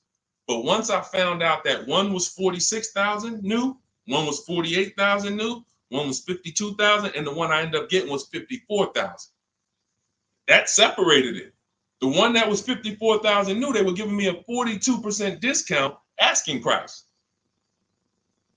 These are things that help you cut through the mess, the smoke and mirrors of the car business. In order for you to win and pay less than everyone else, you have to cut through the smoke and mirrors. That's what I'm great at showing you because I was in the business. So these are the things that, again, if you say, Deshone, I need the whole blueprint. I need to give me the step-by-step. Leasing, used cars, high mileage, new cars, give it to me step-by-step. That is my new digital book. It's called Cars from Home, 7 Steps to Saving Time, Money, and Avoiding Dealerships. It'll be in your inbox in literally 5 minutes, and you get yours for 75% off. Support yourself and support your family by getting your copy. Go to my YouTube comments. We have a link right there pinned for you guys. We have a link in the Facebook comments. Get your book for 75% off for the next 30 minutes. You'll see a timer on the page. Now, if you're on TikTok, click that picture of me and go to that link in my TikTok bio and click the one that says 75% off to activate the 75% off link. Get your book so that you never have to wonder about this. Now, we're going to continue, but I just know as we answer more questions, some of you are going to forget that. What we just went over in the last 10 minutes, this next question, you're going to forget all of that. All right. Now, Dennis Gamister from Instagram, on a lease agreement, does the deal use the MSRP or the discounted price? So when we're shopping for leases, this is what we do. We get all our offers with, this is how we construct our offers. If you've ever looked on these commercials and you saw, well, Deshone, when I look at leases, though, it seems like, one, they limit me on miles. And then I also see that they want a bunch of money up front. You are correct. But they only limit you on miles according to the miles you told them you were going to drive. They don't pick the miles for you. We select the miles. And what ends up happening is people will, because they typically don't know how to shop, they're negotiating. They'll say, all right, well, my payment's $400. That's my budget. I drive more than 10,000 miles a year, but I guess I'll just take the 10. Instead of paying $20 more to get 12, they'll take the 10, and then they'll say something like, if I go over, I'll just buy it. Horrible idea. Absolutely catastrophic idea. Or if I go over, they blame the lease. They literally will get the penalty, get the bill for the 6,000 extra miles that they used, and they're charging them 25 cents a mile now, and say, man, this is why I don't want to lease, because they limit me on my miles. No, they didn't. To save $20 a month, you pick the lower miles. You can customize leases up to 15,000 miles if you want, 18,000 miles. Look at Jen. Jen just got her lease on her Honda. Hold on, where's Jen's lease? She got an 18,000 mile a year lease. Now, the way we shop is 12,000 miles per year, only first month's payment due at signing, and we shop it taxes and fees in the payment. Jen, her best offer on her Honda CR-V hybrid, which is one of the most popular hybrid crossovers in the market, she got $512 a month, 12,000 miles. That's a 1.3 lease. We'll talk about the 1% rule for great lease deals and the 1.5% for overpaying. She gets 1.3. She bumps it up to 18,000 miles per year. But look how much more, y'all. $50. So for $50 more a month, she, instead of driving 12,000 miles, she gets to drive 18,000 miles. And she gets to drive as much as she needs to for $50. Versus her saying, you know, I'm going to take the 12 knowing I don't drive 12, and then I'm going to get penalties and, again, blame the lease. The lease is custom.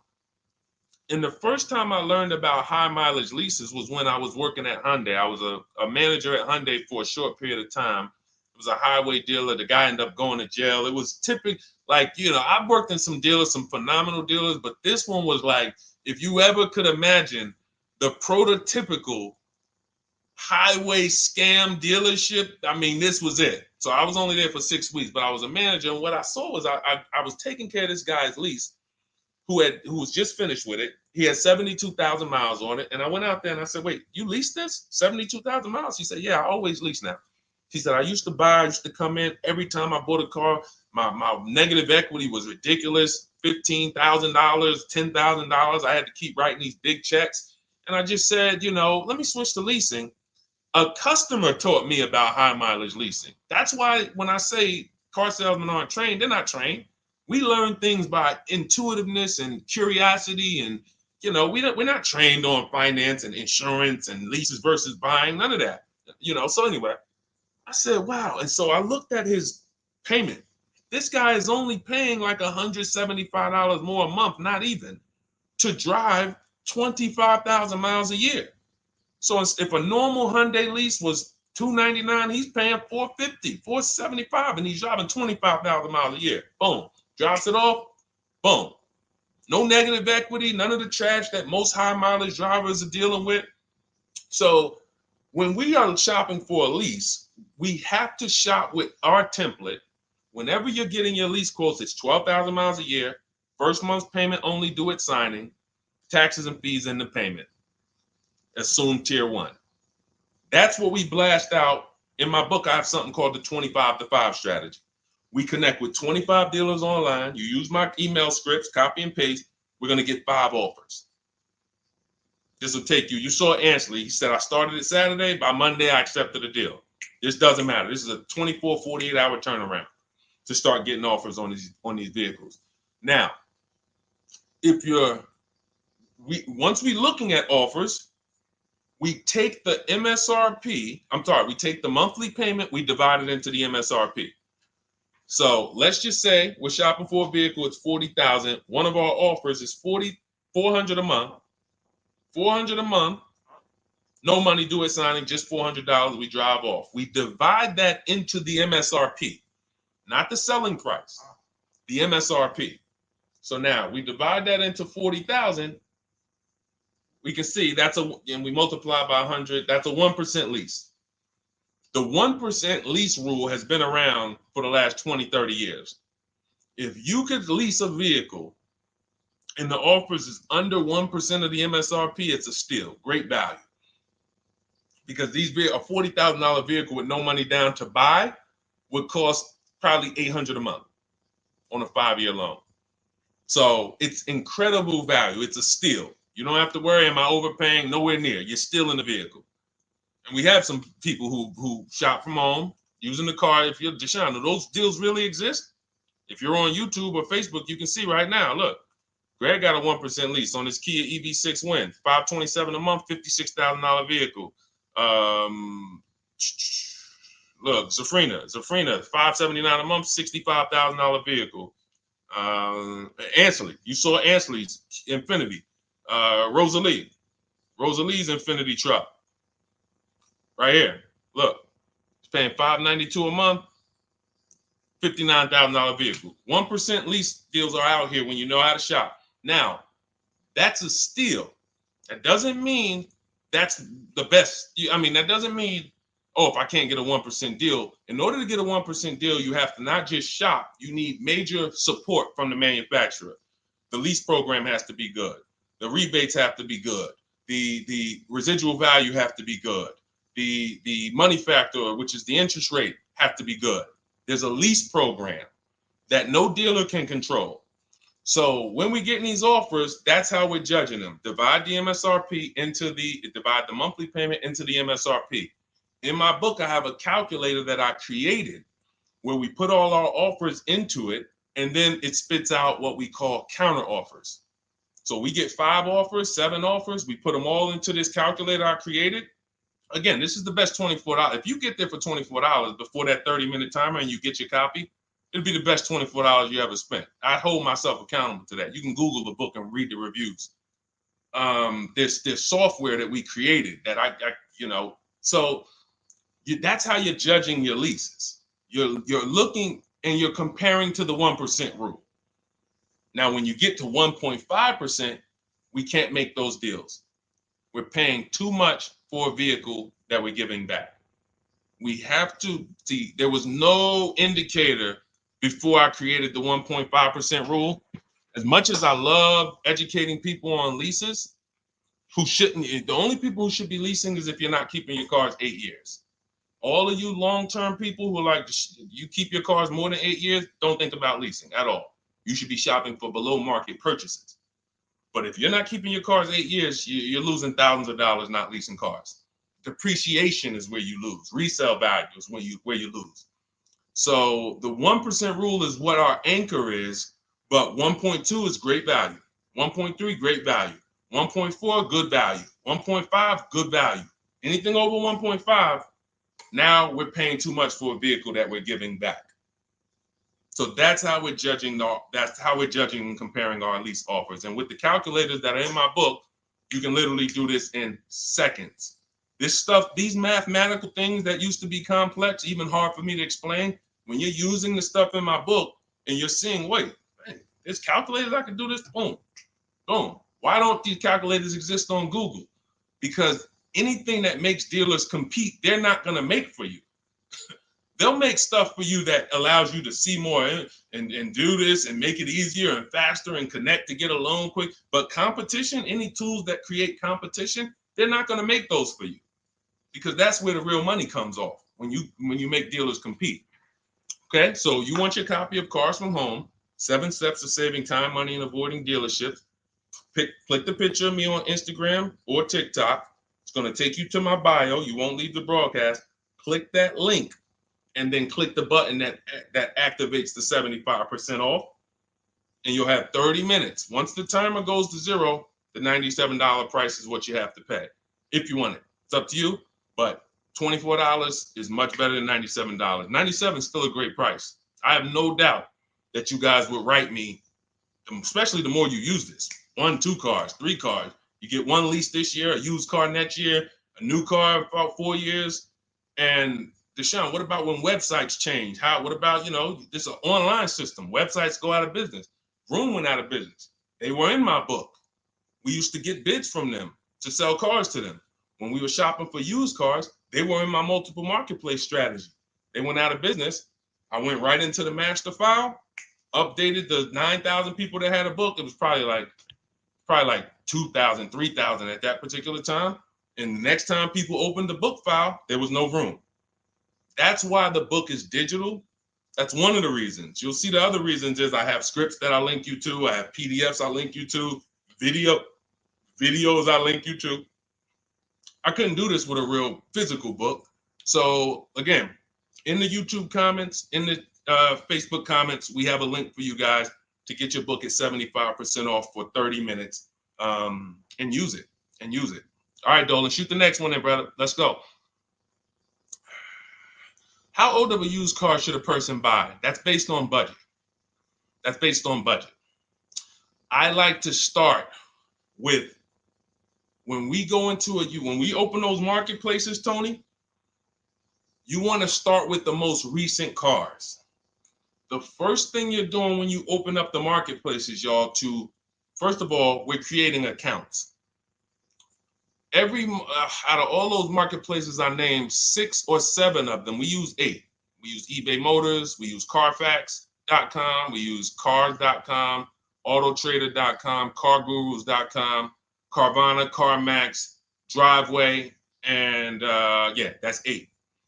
7 of those, or 6, allow us to create an account. Why is it important to create an account? So that every single new car that matches our criteria, as soon as it's listed, we get a notification. The people who have that notification on, most of them don't know how to assess the market like I'm showing you.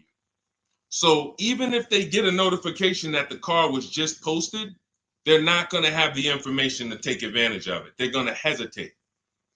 What we do is the first thing we do after we create our account is we're now assessing the market. Where's the low prices? Where's the high prices?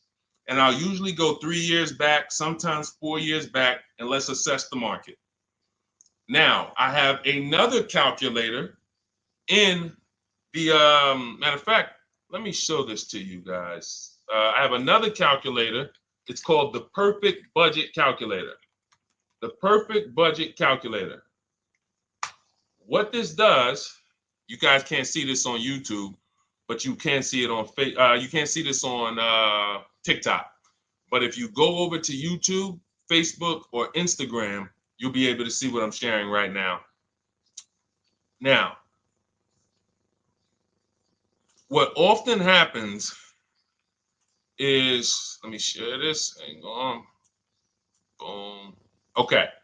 So now what often happens is a lot of you will say, I could put down $2,000, but, if I don't have to, then I won't.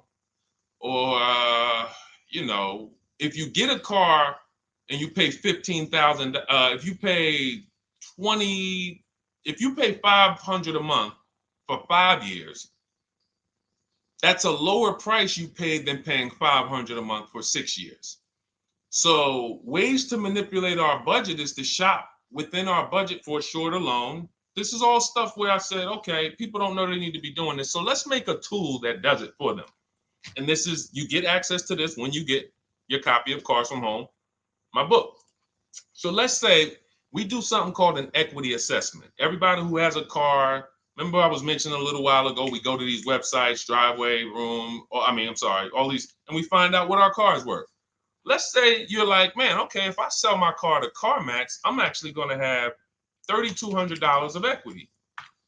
All right, so when I sell, I'm going to put that into my budget. All right, now my down payment, max I could comfortably do is $1,500. That's max. Now, we use the average interest rate. And in my book, I give you a link to see what the average interest rate is at the particular time you're going to be shopping. Let's just say it's 6.9. Now, we enter a comfortable monthly payment. Let's say you're like, all right, I don't want to go any more than $425 a month for 6 years. That's my max. You enter your state so we can pull the taxes and we can pull the fees. New Jersey, calculate budget goals. Now it's going to ask you a comfortable monthly payment on a 5-year loan. You might say, all right, same thing. I still don't want to go over 425 no matter what. Perfect. What this does is create multiple goals.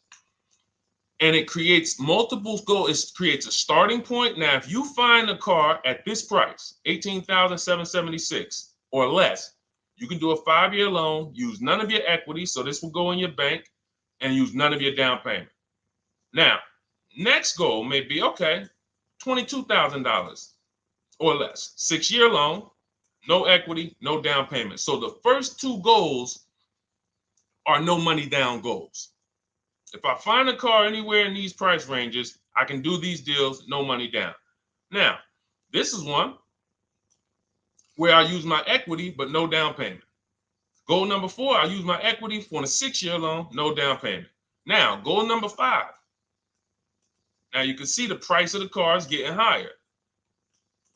Use equity, use my use equity and down payment, but it's 5-year loan. And then here is your max budget. Your max budget, which is fine. There's nothing wrong with if you find a vehicle that, once you use this and you find the best price vehicle, as long as you are under this number, you are fine. The problem is when you go over that number. The problem is when you go over budget. All of these goals are your budget. So when I got my Infinity truck, I got my goal out. It was my fourth goal. Now, this is how you make sure when you go out to shop, and look at the top. What does it say? You select your state determines the sales tax, will factor it in, give you precise figures. Now, you'll notice, what about the fees, Deshone? Don't all these cars charge fees? We've already factored in the taxes, and we've added $1,000 for fees. What is $1,000? The documentation fee and the motor vehicle fees. It's all in there. So you can go out and know that's my max budget. I cannot buy a vehicle, make a deal on a vehicle where my purchase price is more than $26,729. That's the perfect budget calculator. So there are certain things that I had to create. No one does them. Everything that I was referring you guys to, all the websites, I was doing this, and there was some things where I couldn't refer you to anything because it doesn't exist. We had to build it. So this is how we make sure we are shopping, whether it be for new cars, used cars, below our budget. And that's not how you make, but here's the thing. I need you, before we go to the next question, I need you to understand something. That doesn't make sure you pay below market price. You have to combine this with getting bids, because you can be within your budget and pay over market value. There's 3 types of prices you can pay for a car, whether it's a new car, used car, or lease. Did you pay market value? That's what everyone's paying. Average. Did you pay over market value? Our only deals we make are below market value. And the way that happens is through bidding and creating a marketplace around you where all these people are competing for your business. That is how you combine that with the budget. This will keep you below your budget, but it does not guarantee. If I gave this to you, all of you would be like, this is great. I'm never going to go over my budget again. But it does not, until you combine that with getting bids for whatever you're looking for, you still run the risk of overpaying, even if you're under budget. Okay? Clear? Type $ if you're all clear before we move to the next question. And there's no way for us to do this manually. If there was a way that you could do this manually, trust me, I would have told y'all to saw me make a video about it all day on my social media. There was just no way. We had to build software. In my book, you guys will have access to at least 5 calculators for counter offers for new cars, true value discounts when you put the new price you put the original new price of the used car deal, whatever used car you're buying, you put the new car price in, and then you put in the asking price, and it tells you the true value discount, perfect budget calculator. We have at least 5 softwares that I've custom built, and to make sure you guys get great value. So again, I didn't want to be the person who said, you guys know, there's plenty of people who be like, man, the value I'm giving you guys, I'm gonna charge $2.99 for the book. Whatever. The people who pay, they'll save the money. And the people who pay, there'll be some people, because some people are gonna pay, they just see value. Poor people look at cost. Wealthy people look at value. People who are into financial literacy they don't ask themselves, how much does that cost? They ask themselves, what's the value I'm getting from that?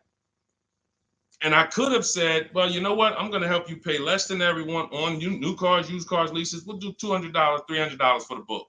And I only want to sell it to 1% or 5% of the pie. But at the end of the day, my mission is to help as many people want to be helped. And so that's why I said, okay, $97. But even our welcome offer, you got a chance to get it for $24 if you get there before the 30 minutes is up. Okay? YouTube link, get your copy. And make sure you save the support email, guys. If you see it scrolling across the screen. If, for instance, you don't get your book in 5-10 minutes, it's usually because you typed your email wrong. Reach out to my support team. They'll get you the book immediately. And soon as you pay, go to TikTok. Look, y'all see the links. Go to my bio on YouTube and Instagram. Get your copy. And as soon as you pay your $24, there's going to be a page that says screenshot this page. Right on that page, you can access your book. I want you to have the book immediately, but I also, in case some of you type wrong, big thing, we fat finger stuff. I want you to have the support email so that you can reach out to my team so we can make sure that book is in your inbox so you can use it and start saving money and building confidence. Okay, Dolan, next question, man. Let's keep it rolling. Okay, there's something about Mary on Instagram. I bought a car as is, and in less than a month, motor lock, can I sue for selling me a lemon? I'm not a lemon law attorney, but that is not what a lemon law case is based off of, in my understanding. Lemon law case is based on you buying a vehicle and the same thing continuing to go wrong at least 3 times. That's a general overview of, what the lemon law process is.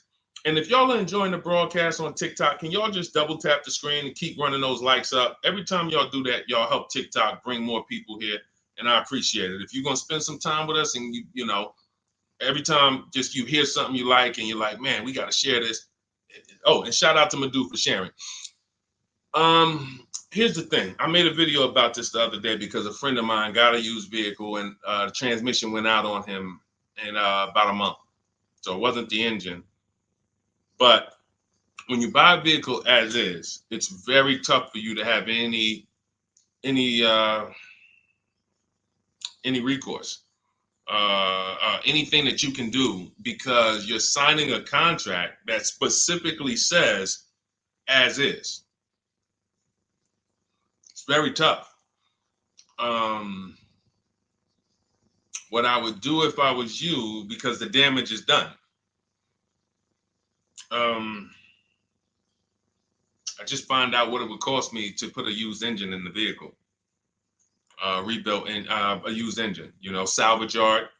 You need to, and especially if you're buying cars that you're paying cash and you're buying as is cars, these are probably cars that are under 10 grand, 12 grand. You need a mechanic. See, because that's a strategy.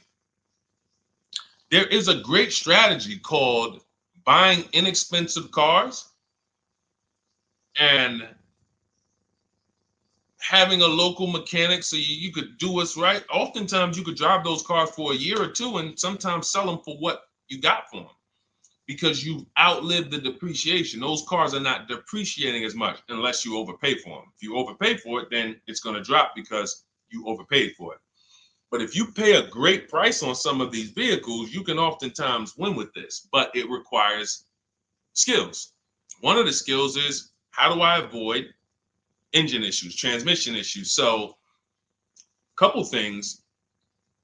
for those of you who may be going this route, you need to narrow your search down thoroughly based on title history, service records, accident history. That oftentimes you'll see, if I typed in right now 2018 Subaru Outback longevity. That's one of the things we do. It's in the fourth step of my book. Before we get prices on anything, we do a quick 5-minute search to make sure these aren't bad cars. There are bad cars out there, but there's data that shows us. If I type that in, it'll tell, okay, these vehicles are known for lasting 100,000 to 300,000 miles, depending on how they're maintained. That means you could have a quality vehicle, but if it wasn't maintained correctly by the first owner or owners, it's going to break down. The life cycle is cut short. These are preventable mistakes by simply checking Google.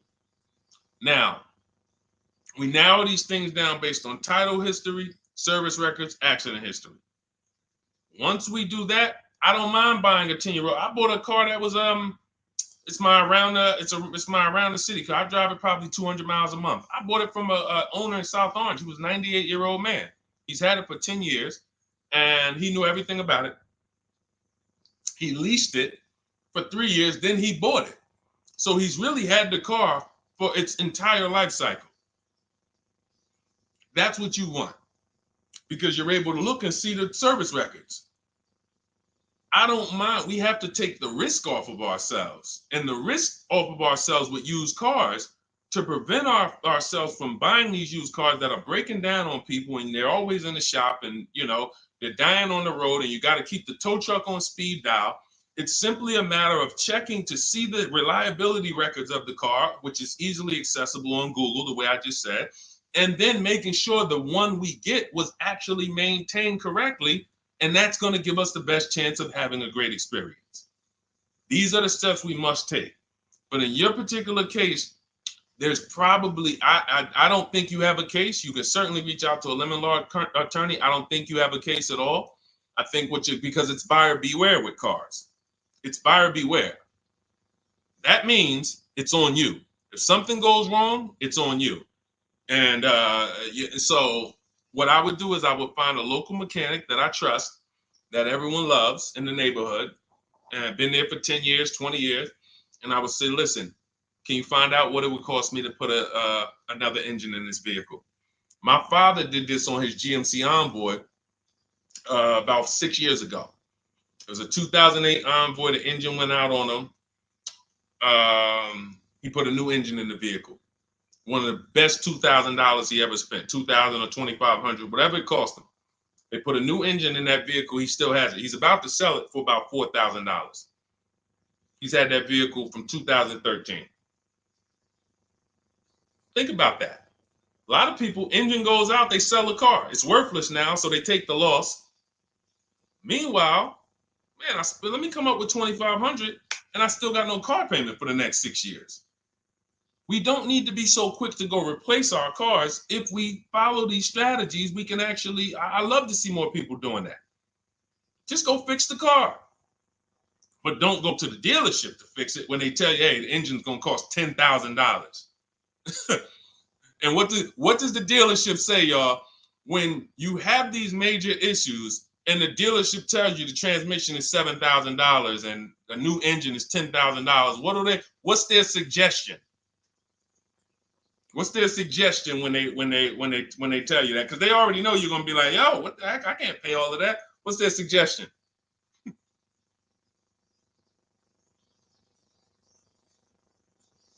see, let me give y'all some time to type.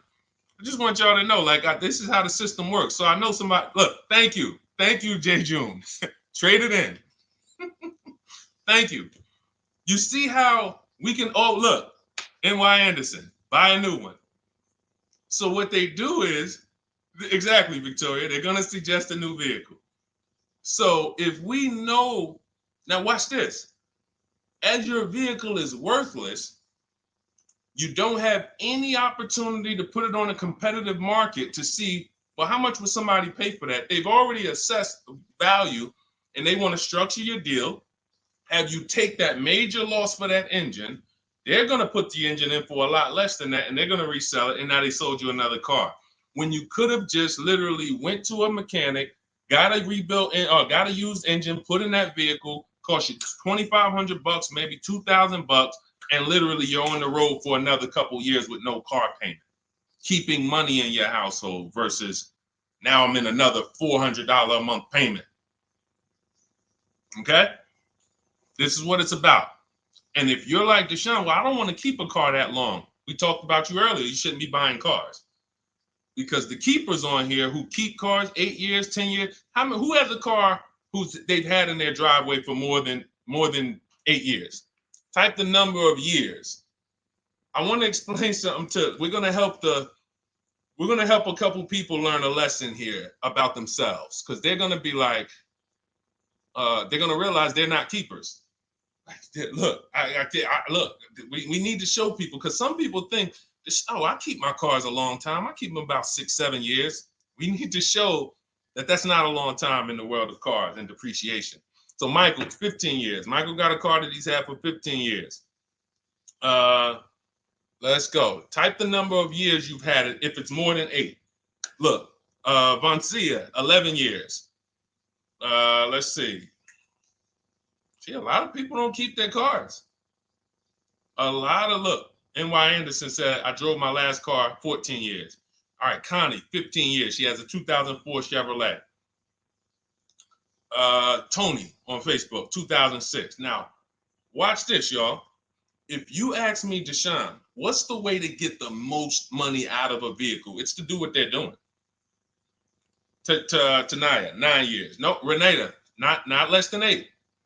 Not less than 8. We're trying to put you into a different cat. We're trying to help you see the category you should be in. Look, 9 years. Donna, 15 years.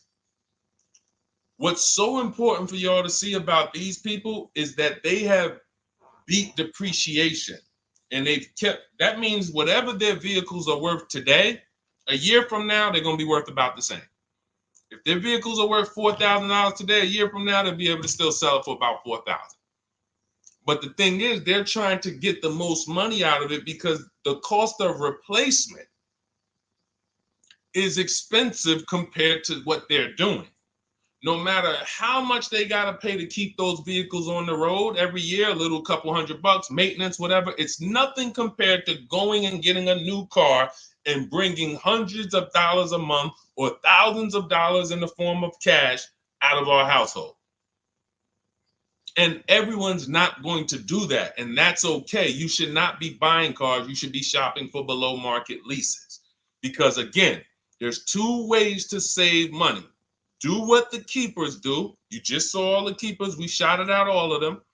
And the other way is to go in and not tie money up in the vehicles in the first place.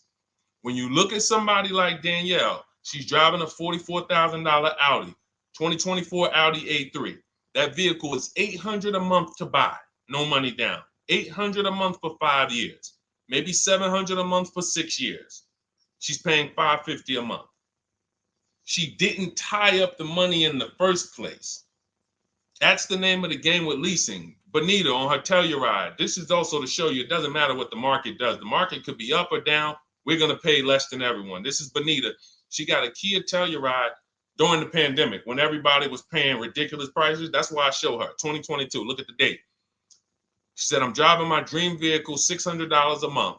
People were leasing. And I know if somebody watching this and they're like, if you leased a Kia Telluride during the pandemic, you are not paying what she's paying with no money down. I know it. I know it. People were DMing me, Deshone, I want a Telluride. They want $900 a month for them. I know people weren't paying $600 a month, but she came in, used our bidding system, used the same strategies you're going to have access to in my digital book. She got $600 a month from home without being in a dealership. Her dream vehicle. This is how you win. You're either going to not tie up your money in vehicles. You're going to drive new vehicles that don't have problems because they're always under warranty and you're paying cents on the dollar compared to people purchasing. Or you're going to be a keeper like Michael and like Donna and like the people who said, okay, I'm keeping my vehicle this long. That's why in my book, it's 7 steps. But the first step is to ask yourself how many years you're keeping your next vehicle. That is the first question I would ask you if you and I were shopping together. My first question to you would be, Michael, how many years you want to keep the next vehicle? 8 or more or less than that? If you said to me, Deshone, I'm going to keep it at least 8. All right, let's go for the purchase. New or used, depending on budget, but we're purchasing. We need to find a below market purchase. If you said, Deshone, I'm 6 years max. I can't see myself keeping a car more than 6 years. All right, we're going to shop for a below market lease. Because the money you're going to spend in a below market lease, when you get these below market lease deals, not commercial leases, not what you see on advertisements. Those are ridiculous prices. We don't pay those prices. None of these people that you see, Greg, Charles on his Palisade, none of these are advertisements. They're thousands less. But when you're putting money in the cars and you're driving brand new cars, this is how it was for me when I was 22. This started for me at 22. I was working for Pontiac, and I leased a brand new Pontiac G6. It was $256 a month. $256 a month. It was like a $21,000 vehicle. Same time, I had a friend of mine. She got a I don't want to say it because she might be watching this, and this is no shot at her. I didn't understand enough to teach her back then because I was new in the business. She went and she bought, let's call it a Honda Civic. Now my car was bigger because the G6 was a mid-size vehicle. The Honda Civic is a compact vehicle, but she bought it. $20,000 vehicle, 22, whatever it was at the time, paying almost $500 a month. Like, that's a $500 payment. That's what it is.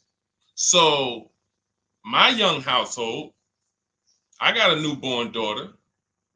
I got a new car I'm paying $256 a month for. Same time, it's got families around me. They're in their 20s, but they're paying $500 a month. This is what showed me, wait, something's going on. And I never stopped.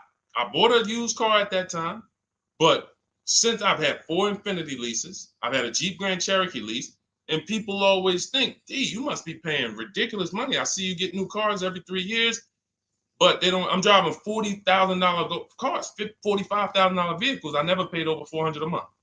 Not one of my lease payments was ever.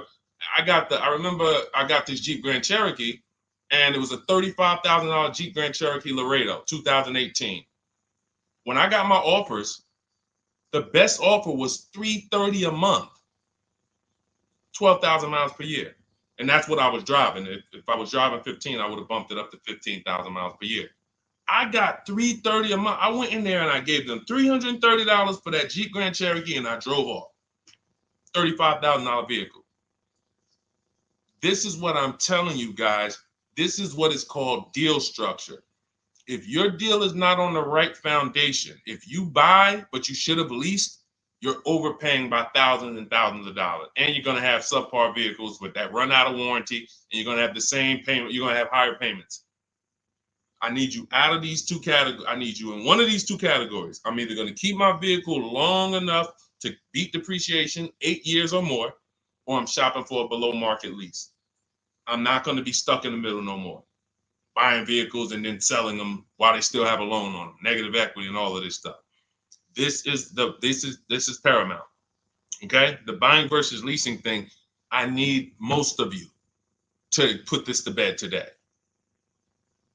And I think I'm one of the only people that goes into buying versus leasing by the numbers. It's not opinion based. It's not, oh, I think you should lease if you're, depending on the car here, it doesn't matter the car. Doesn't matter the car. You can see Teddy's, let's show Teddy's luxury. Teddy got a BMW. Doesn't matter. He wasn't going to keep it 10 years. Look, goes on a BMW 2024 i4 M50. It's a $73,000 vehicle, $856 a month. $856 a month. Look, he said the dealer's initial offer came in at $937 using the counter offer calculator. Using the counter offer calculator, he counted at $829. 8:56. If you just jumped on the broadcast, I showed you some of the calculators that I created that are in this book. In my book, there's a reason it's 5-star rated. There's a reason people that you can go read what your peers say about that book. Get your copy for 75% off. It's in my TikTok bio. Click that picture of me. Click the link. Same thing on Instagram. Go to my bio, click the link, and you'll see a button that activates the 75% off book. And if you're on YouTube or Facebook, it's in the comments section. 30 minutes only. Get your book so you can have access to all of this. Unless you just have an incredible memory and you can remember everything we talked about over the stream, but none of you can. I know none of you can. That's why, I mean, I couldn't even do it. It's just too much. We're talking about used car strategies, new car strategies, lease strategies. You guys, you're not gonna remember all of that. But anyway, let's go. All right, I think we got time for a few more. Go ahead, Dolan, keep it rolling. Make sure you guys screenshot the support page. As soon as you pay for your book, the book is on the thank you page. Remember that. I don't want you, I send you the book 2 ways. As soon as you pay, it says access your link below, open it. You can click it and save it right to your phone or computer right then and there. If you do not save it right then and there, make sure you screenshot the support page or use the support email that's scrolling through the screen. This is not for questions. Do not send me general car questions here. I don't answer questions by email. That is strictly for those of you who have your book and you're like, or you paid for the book and you're like, okay, where is it? It's usually because the email was wrong. That's okay.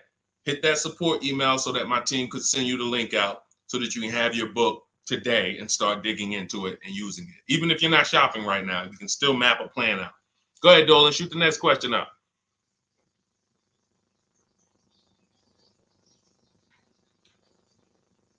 All right, this is Victoria from TikTok. Any tips for how I can get the highest trade-in value for my existing vehicle? Of course, bids. Bids. First of all, you just said a curse word. You may not know, but we don't use that T word here because you're never going to get anything. You're not going to get a max value for anything trading. We are fortunate that we have the opportunity to get bids from cash buyers in the market. And I'm not talking about cash buyers like Facebook Marketplace where a person, it's one of your neighbors from your town coming to look at your car. I'm talking about institutional cash buyers. People who cut a check instantly and, they do an inspection. That Jeep Grand Cherokee I sold to CarMax, they were the highest bidder 3 years ago during the pandemic. I'm not going to tell you what I made because those values don't exist anymore. So it just doesn't even make sense. But, those of you who were watching my videos earlier 3 years ago or using my tips, you guys cashed out and made ridiculous money. When corporations were trying to make money on people, we made money too. But CarMax won the bid. I went down there. They did an inspection on the vehicle. They came back. Accounting department came, cut me a check. I walked away with a check. That's it. You don't want to trade. You want to sell. You want to break your not even break your transactions. I need you, Victoria, to realize there are three transactions in a car deal. Who you're going to sell your car to, that's one. Who you're going to buy your car from, that's another. Who you're going to get your loan from, that's the third one. Now, you're not always cash buyers. Deshone, I pay cash, then you don't need that. Deshone, I don't have a vehicle to replace, then you don't need that. But how do we make sure we get the highest value or the biggest discount? Bids. Each one, we make the market bid. So what you should do right now, Victoria, this is step 2 in my book. After we decide whether we're going to buy or lease our next vehicle, that's step 1. Then we move to what is called the equity assessment. We need to find out, do we have equity or negative equity? Equity assessment. We call our bank. If we have a loan, we find out what our payoff is. Then we're going to go to carmax.com. I'm going to give you the 6 companies. This is the equity assessment process. We do this for leases too. I don't know if we have time to go into that, but I'm sure there's people on here who didn't know you could sell a lease. Type a question mark if you didn't know. Deshone, what do you mean selling leases? I never heard of that before. Type a question mark if you didn't know you could sell leases. We have an equity assessment process for that too.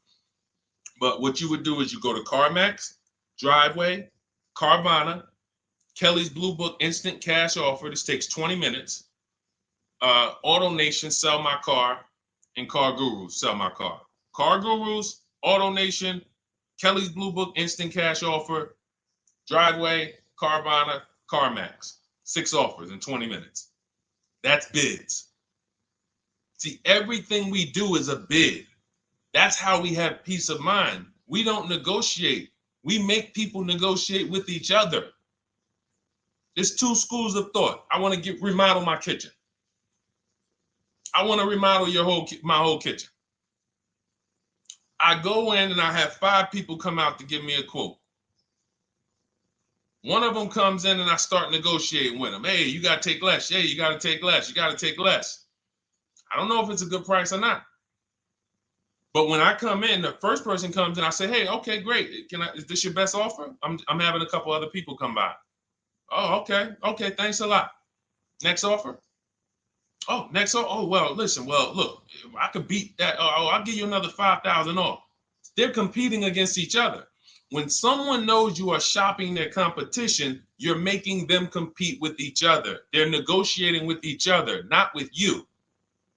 That's a bar. Type of exclamation point if you got that.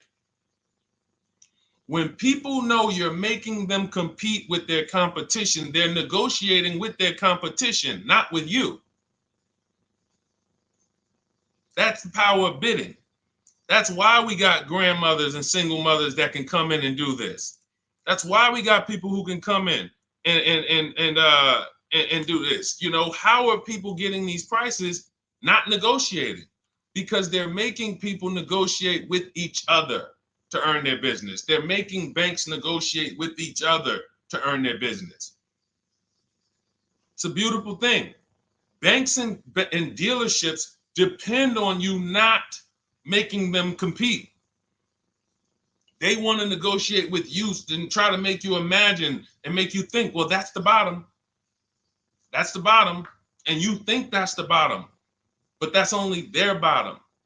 Their competition's bottom is different. Their competition's best interest rate is different. Their competition's best discount is different. And why is what we do so easy? Because we're right here in our houses. That's why our entire system, our company, my book, our mindset is called Cars from Home. Cars from Home. It encompasses everything we do. Cars from Home.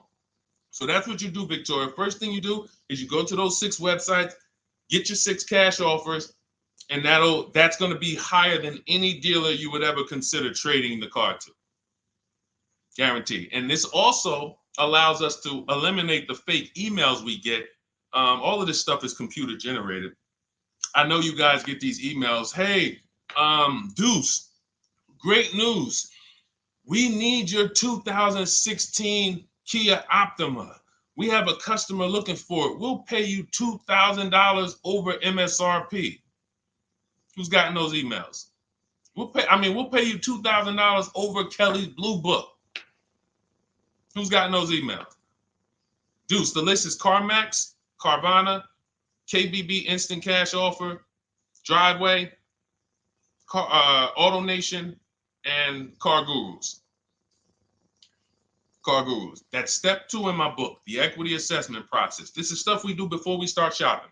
Decide whether we buy or lease is step 1. That's going to put our deal on the right foundation. Step 2 is the equity assessment. Everything we do is a path. It's a clear, easy path. Okay, so yeah, I forgot the question that I just asked, but let's go. I could already tell. See, I could tell when I'm winding down because y'all could tell stuff will start blurring to me. That's why I'm like, see, and if that happens to me, I know it happens to you. Like that's why I'm like, listen, grab your copy of Cars from Home. It's a digital book. You'll have it in your inbox in minutes. It's continued updates. I probably updated that book 5 times since we originally launched it. Added calculators to it. Those weren't in it originally. I've added the calculators. I'm committed to making stuff better without being like, Like, imagine this. Oh, well, you bought volume 1 of Cars from Home, but I just put a new tool in, guys. Now you're going to get volume 2. And now every time a website changes, you got to get volume 2 and volume 3. And 5 years from now, you're getting volume 9 each time. It's like, no, literally one-time cost. And I can't tell you if that'll be around forever. I can't tell you that. I can't tell you 3 years from now I'm going to be giving free updates of the book. I don't know, but I know today that's what it is. Everyone who gets their book, you get free updates as I update the book, because there's value in that. There's value. I can send an email out to people every 3 years and ask them, hey, did you enjoy the book? They're going to say, hey, yeah. Well, here's the thing. My new version is this. There's value in that. It could just be $24. They're already a believer. Someone who used the book's already a believer. So they'd be like, yo, the new version, oh, I'm about to shop again. $24. I'll pay it again. It's the best money I ever spent. But for now, I'm not doing that. Those of you who have the book, you will get free updates, and we'll keep you on the list to make sure you always get free updates of the book. So your link for 75% off is in the YouTube comments. It's only good for 30 minutes. It's in the Facebook comments, and it's in my Instagram and TikTok bios. Click those links in my bio. Click the button that says 75% off my new book. Get there before the $97, before it goes back up to $97. And make sure you save the support email, guys. Screenshot the support email. It's scrolling across the bottom of the screen. If that book is not in your inbox in 5 minutes, I want you to email my support team. Make sure you check your spam. And I also want you to, as soon as you purchase, you'll see, I say, hey, access your book below. So there's a link where you can click, open it up, get your book immediately if you want to download it, but I also email you a copy. But make sure you save the support email just in case. And again, that email is not for questions. Okay, it's not for car shopping questions, nothing like that. That's only to make sure you get your book. Okay, so great. Listen, great job. We've been on here about 1 hour and 20 minutes. Great questions. You guys know I like to go into detail in these questions. I would love to be able to get through 100 questions in 1.5 hours, but that's just not the way it works. We're not talking about buying, $100 items here. If we were talking about house buying, we'd have to go into detail. These are major items. This is the most expensive item y'all are going to buy behind your house. Think about that. And think about how many people are there to protect you when you buy a house. Think about how many people have licenses. See how that question got asked earlier? Can they sue if it was a house and they did you wrong? Sure. You can go before the real estate commission. People can lose their license. People can lose their ability to practice real estate. If they did something unethical, you can bring them before a court and a judge, and you can have recourse. You can get, justice. Cars, you got nobody. No one's licensed. The person who's helping you buy your car that you're sitting there negotiating with, which I want you to stop, they might have just got that job. And they didn't get that job because they're a finance expert and they're someone who understands how to help you, because they're not going to ever make you compete against. They're never going to put you in a position where you can make them compete. They'll say, hey, let's negotiate. But here's the thing. That person just got a job because, you know how many people walked in a dealership with a good smile and a good personality? 2 weeks later, they're selling cars. These are the people that are helping you. They're not licensed. They didn't go through school. They didn't go through ethics training. They didn't go through any of this stuff that realtors and brokers have to go through to help you buy houses. So when you get your car, it is on you. That's why you want me working with you. You want my blueprint. You're not by yourself. You're watching my videos. Once you get my book, you can stop watching my social media videos. I don't want you watching my social media videos if you have my book. It's just going to confuse you, because what my social media videos do is warn you what not to do. That's what my social media videos do. Don't do this. The worst thing you could do is this. The worst thing you could do is this. Don't do this. My book is teaching you what to do. It's telling you what to do. It's not an education book. It's a do this first. Step 1, do this, do this, do this. Step 7, hey, congratulations, we're taking delivery. We're not focused on that. So once you get my book, you don't have to watch my social media videos ever again. And I want to say that because a lot of people will get the book and still be watching them and trying to piece it together. You got my blueprint. You don't need those videos anymore. Okay? So always a pleasure, y'all. God bless you. To those of you who have your book, make sure you email me when you pick up your cars, send me all the details. Deshone, check this out. This is what I got. This is what I paid, so that we can bring you guys into the stream and continue to tell everybody about you. So about the results. All right. God bless y'all. I will see y'all on the next stream. Always a pleasure.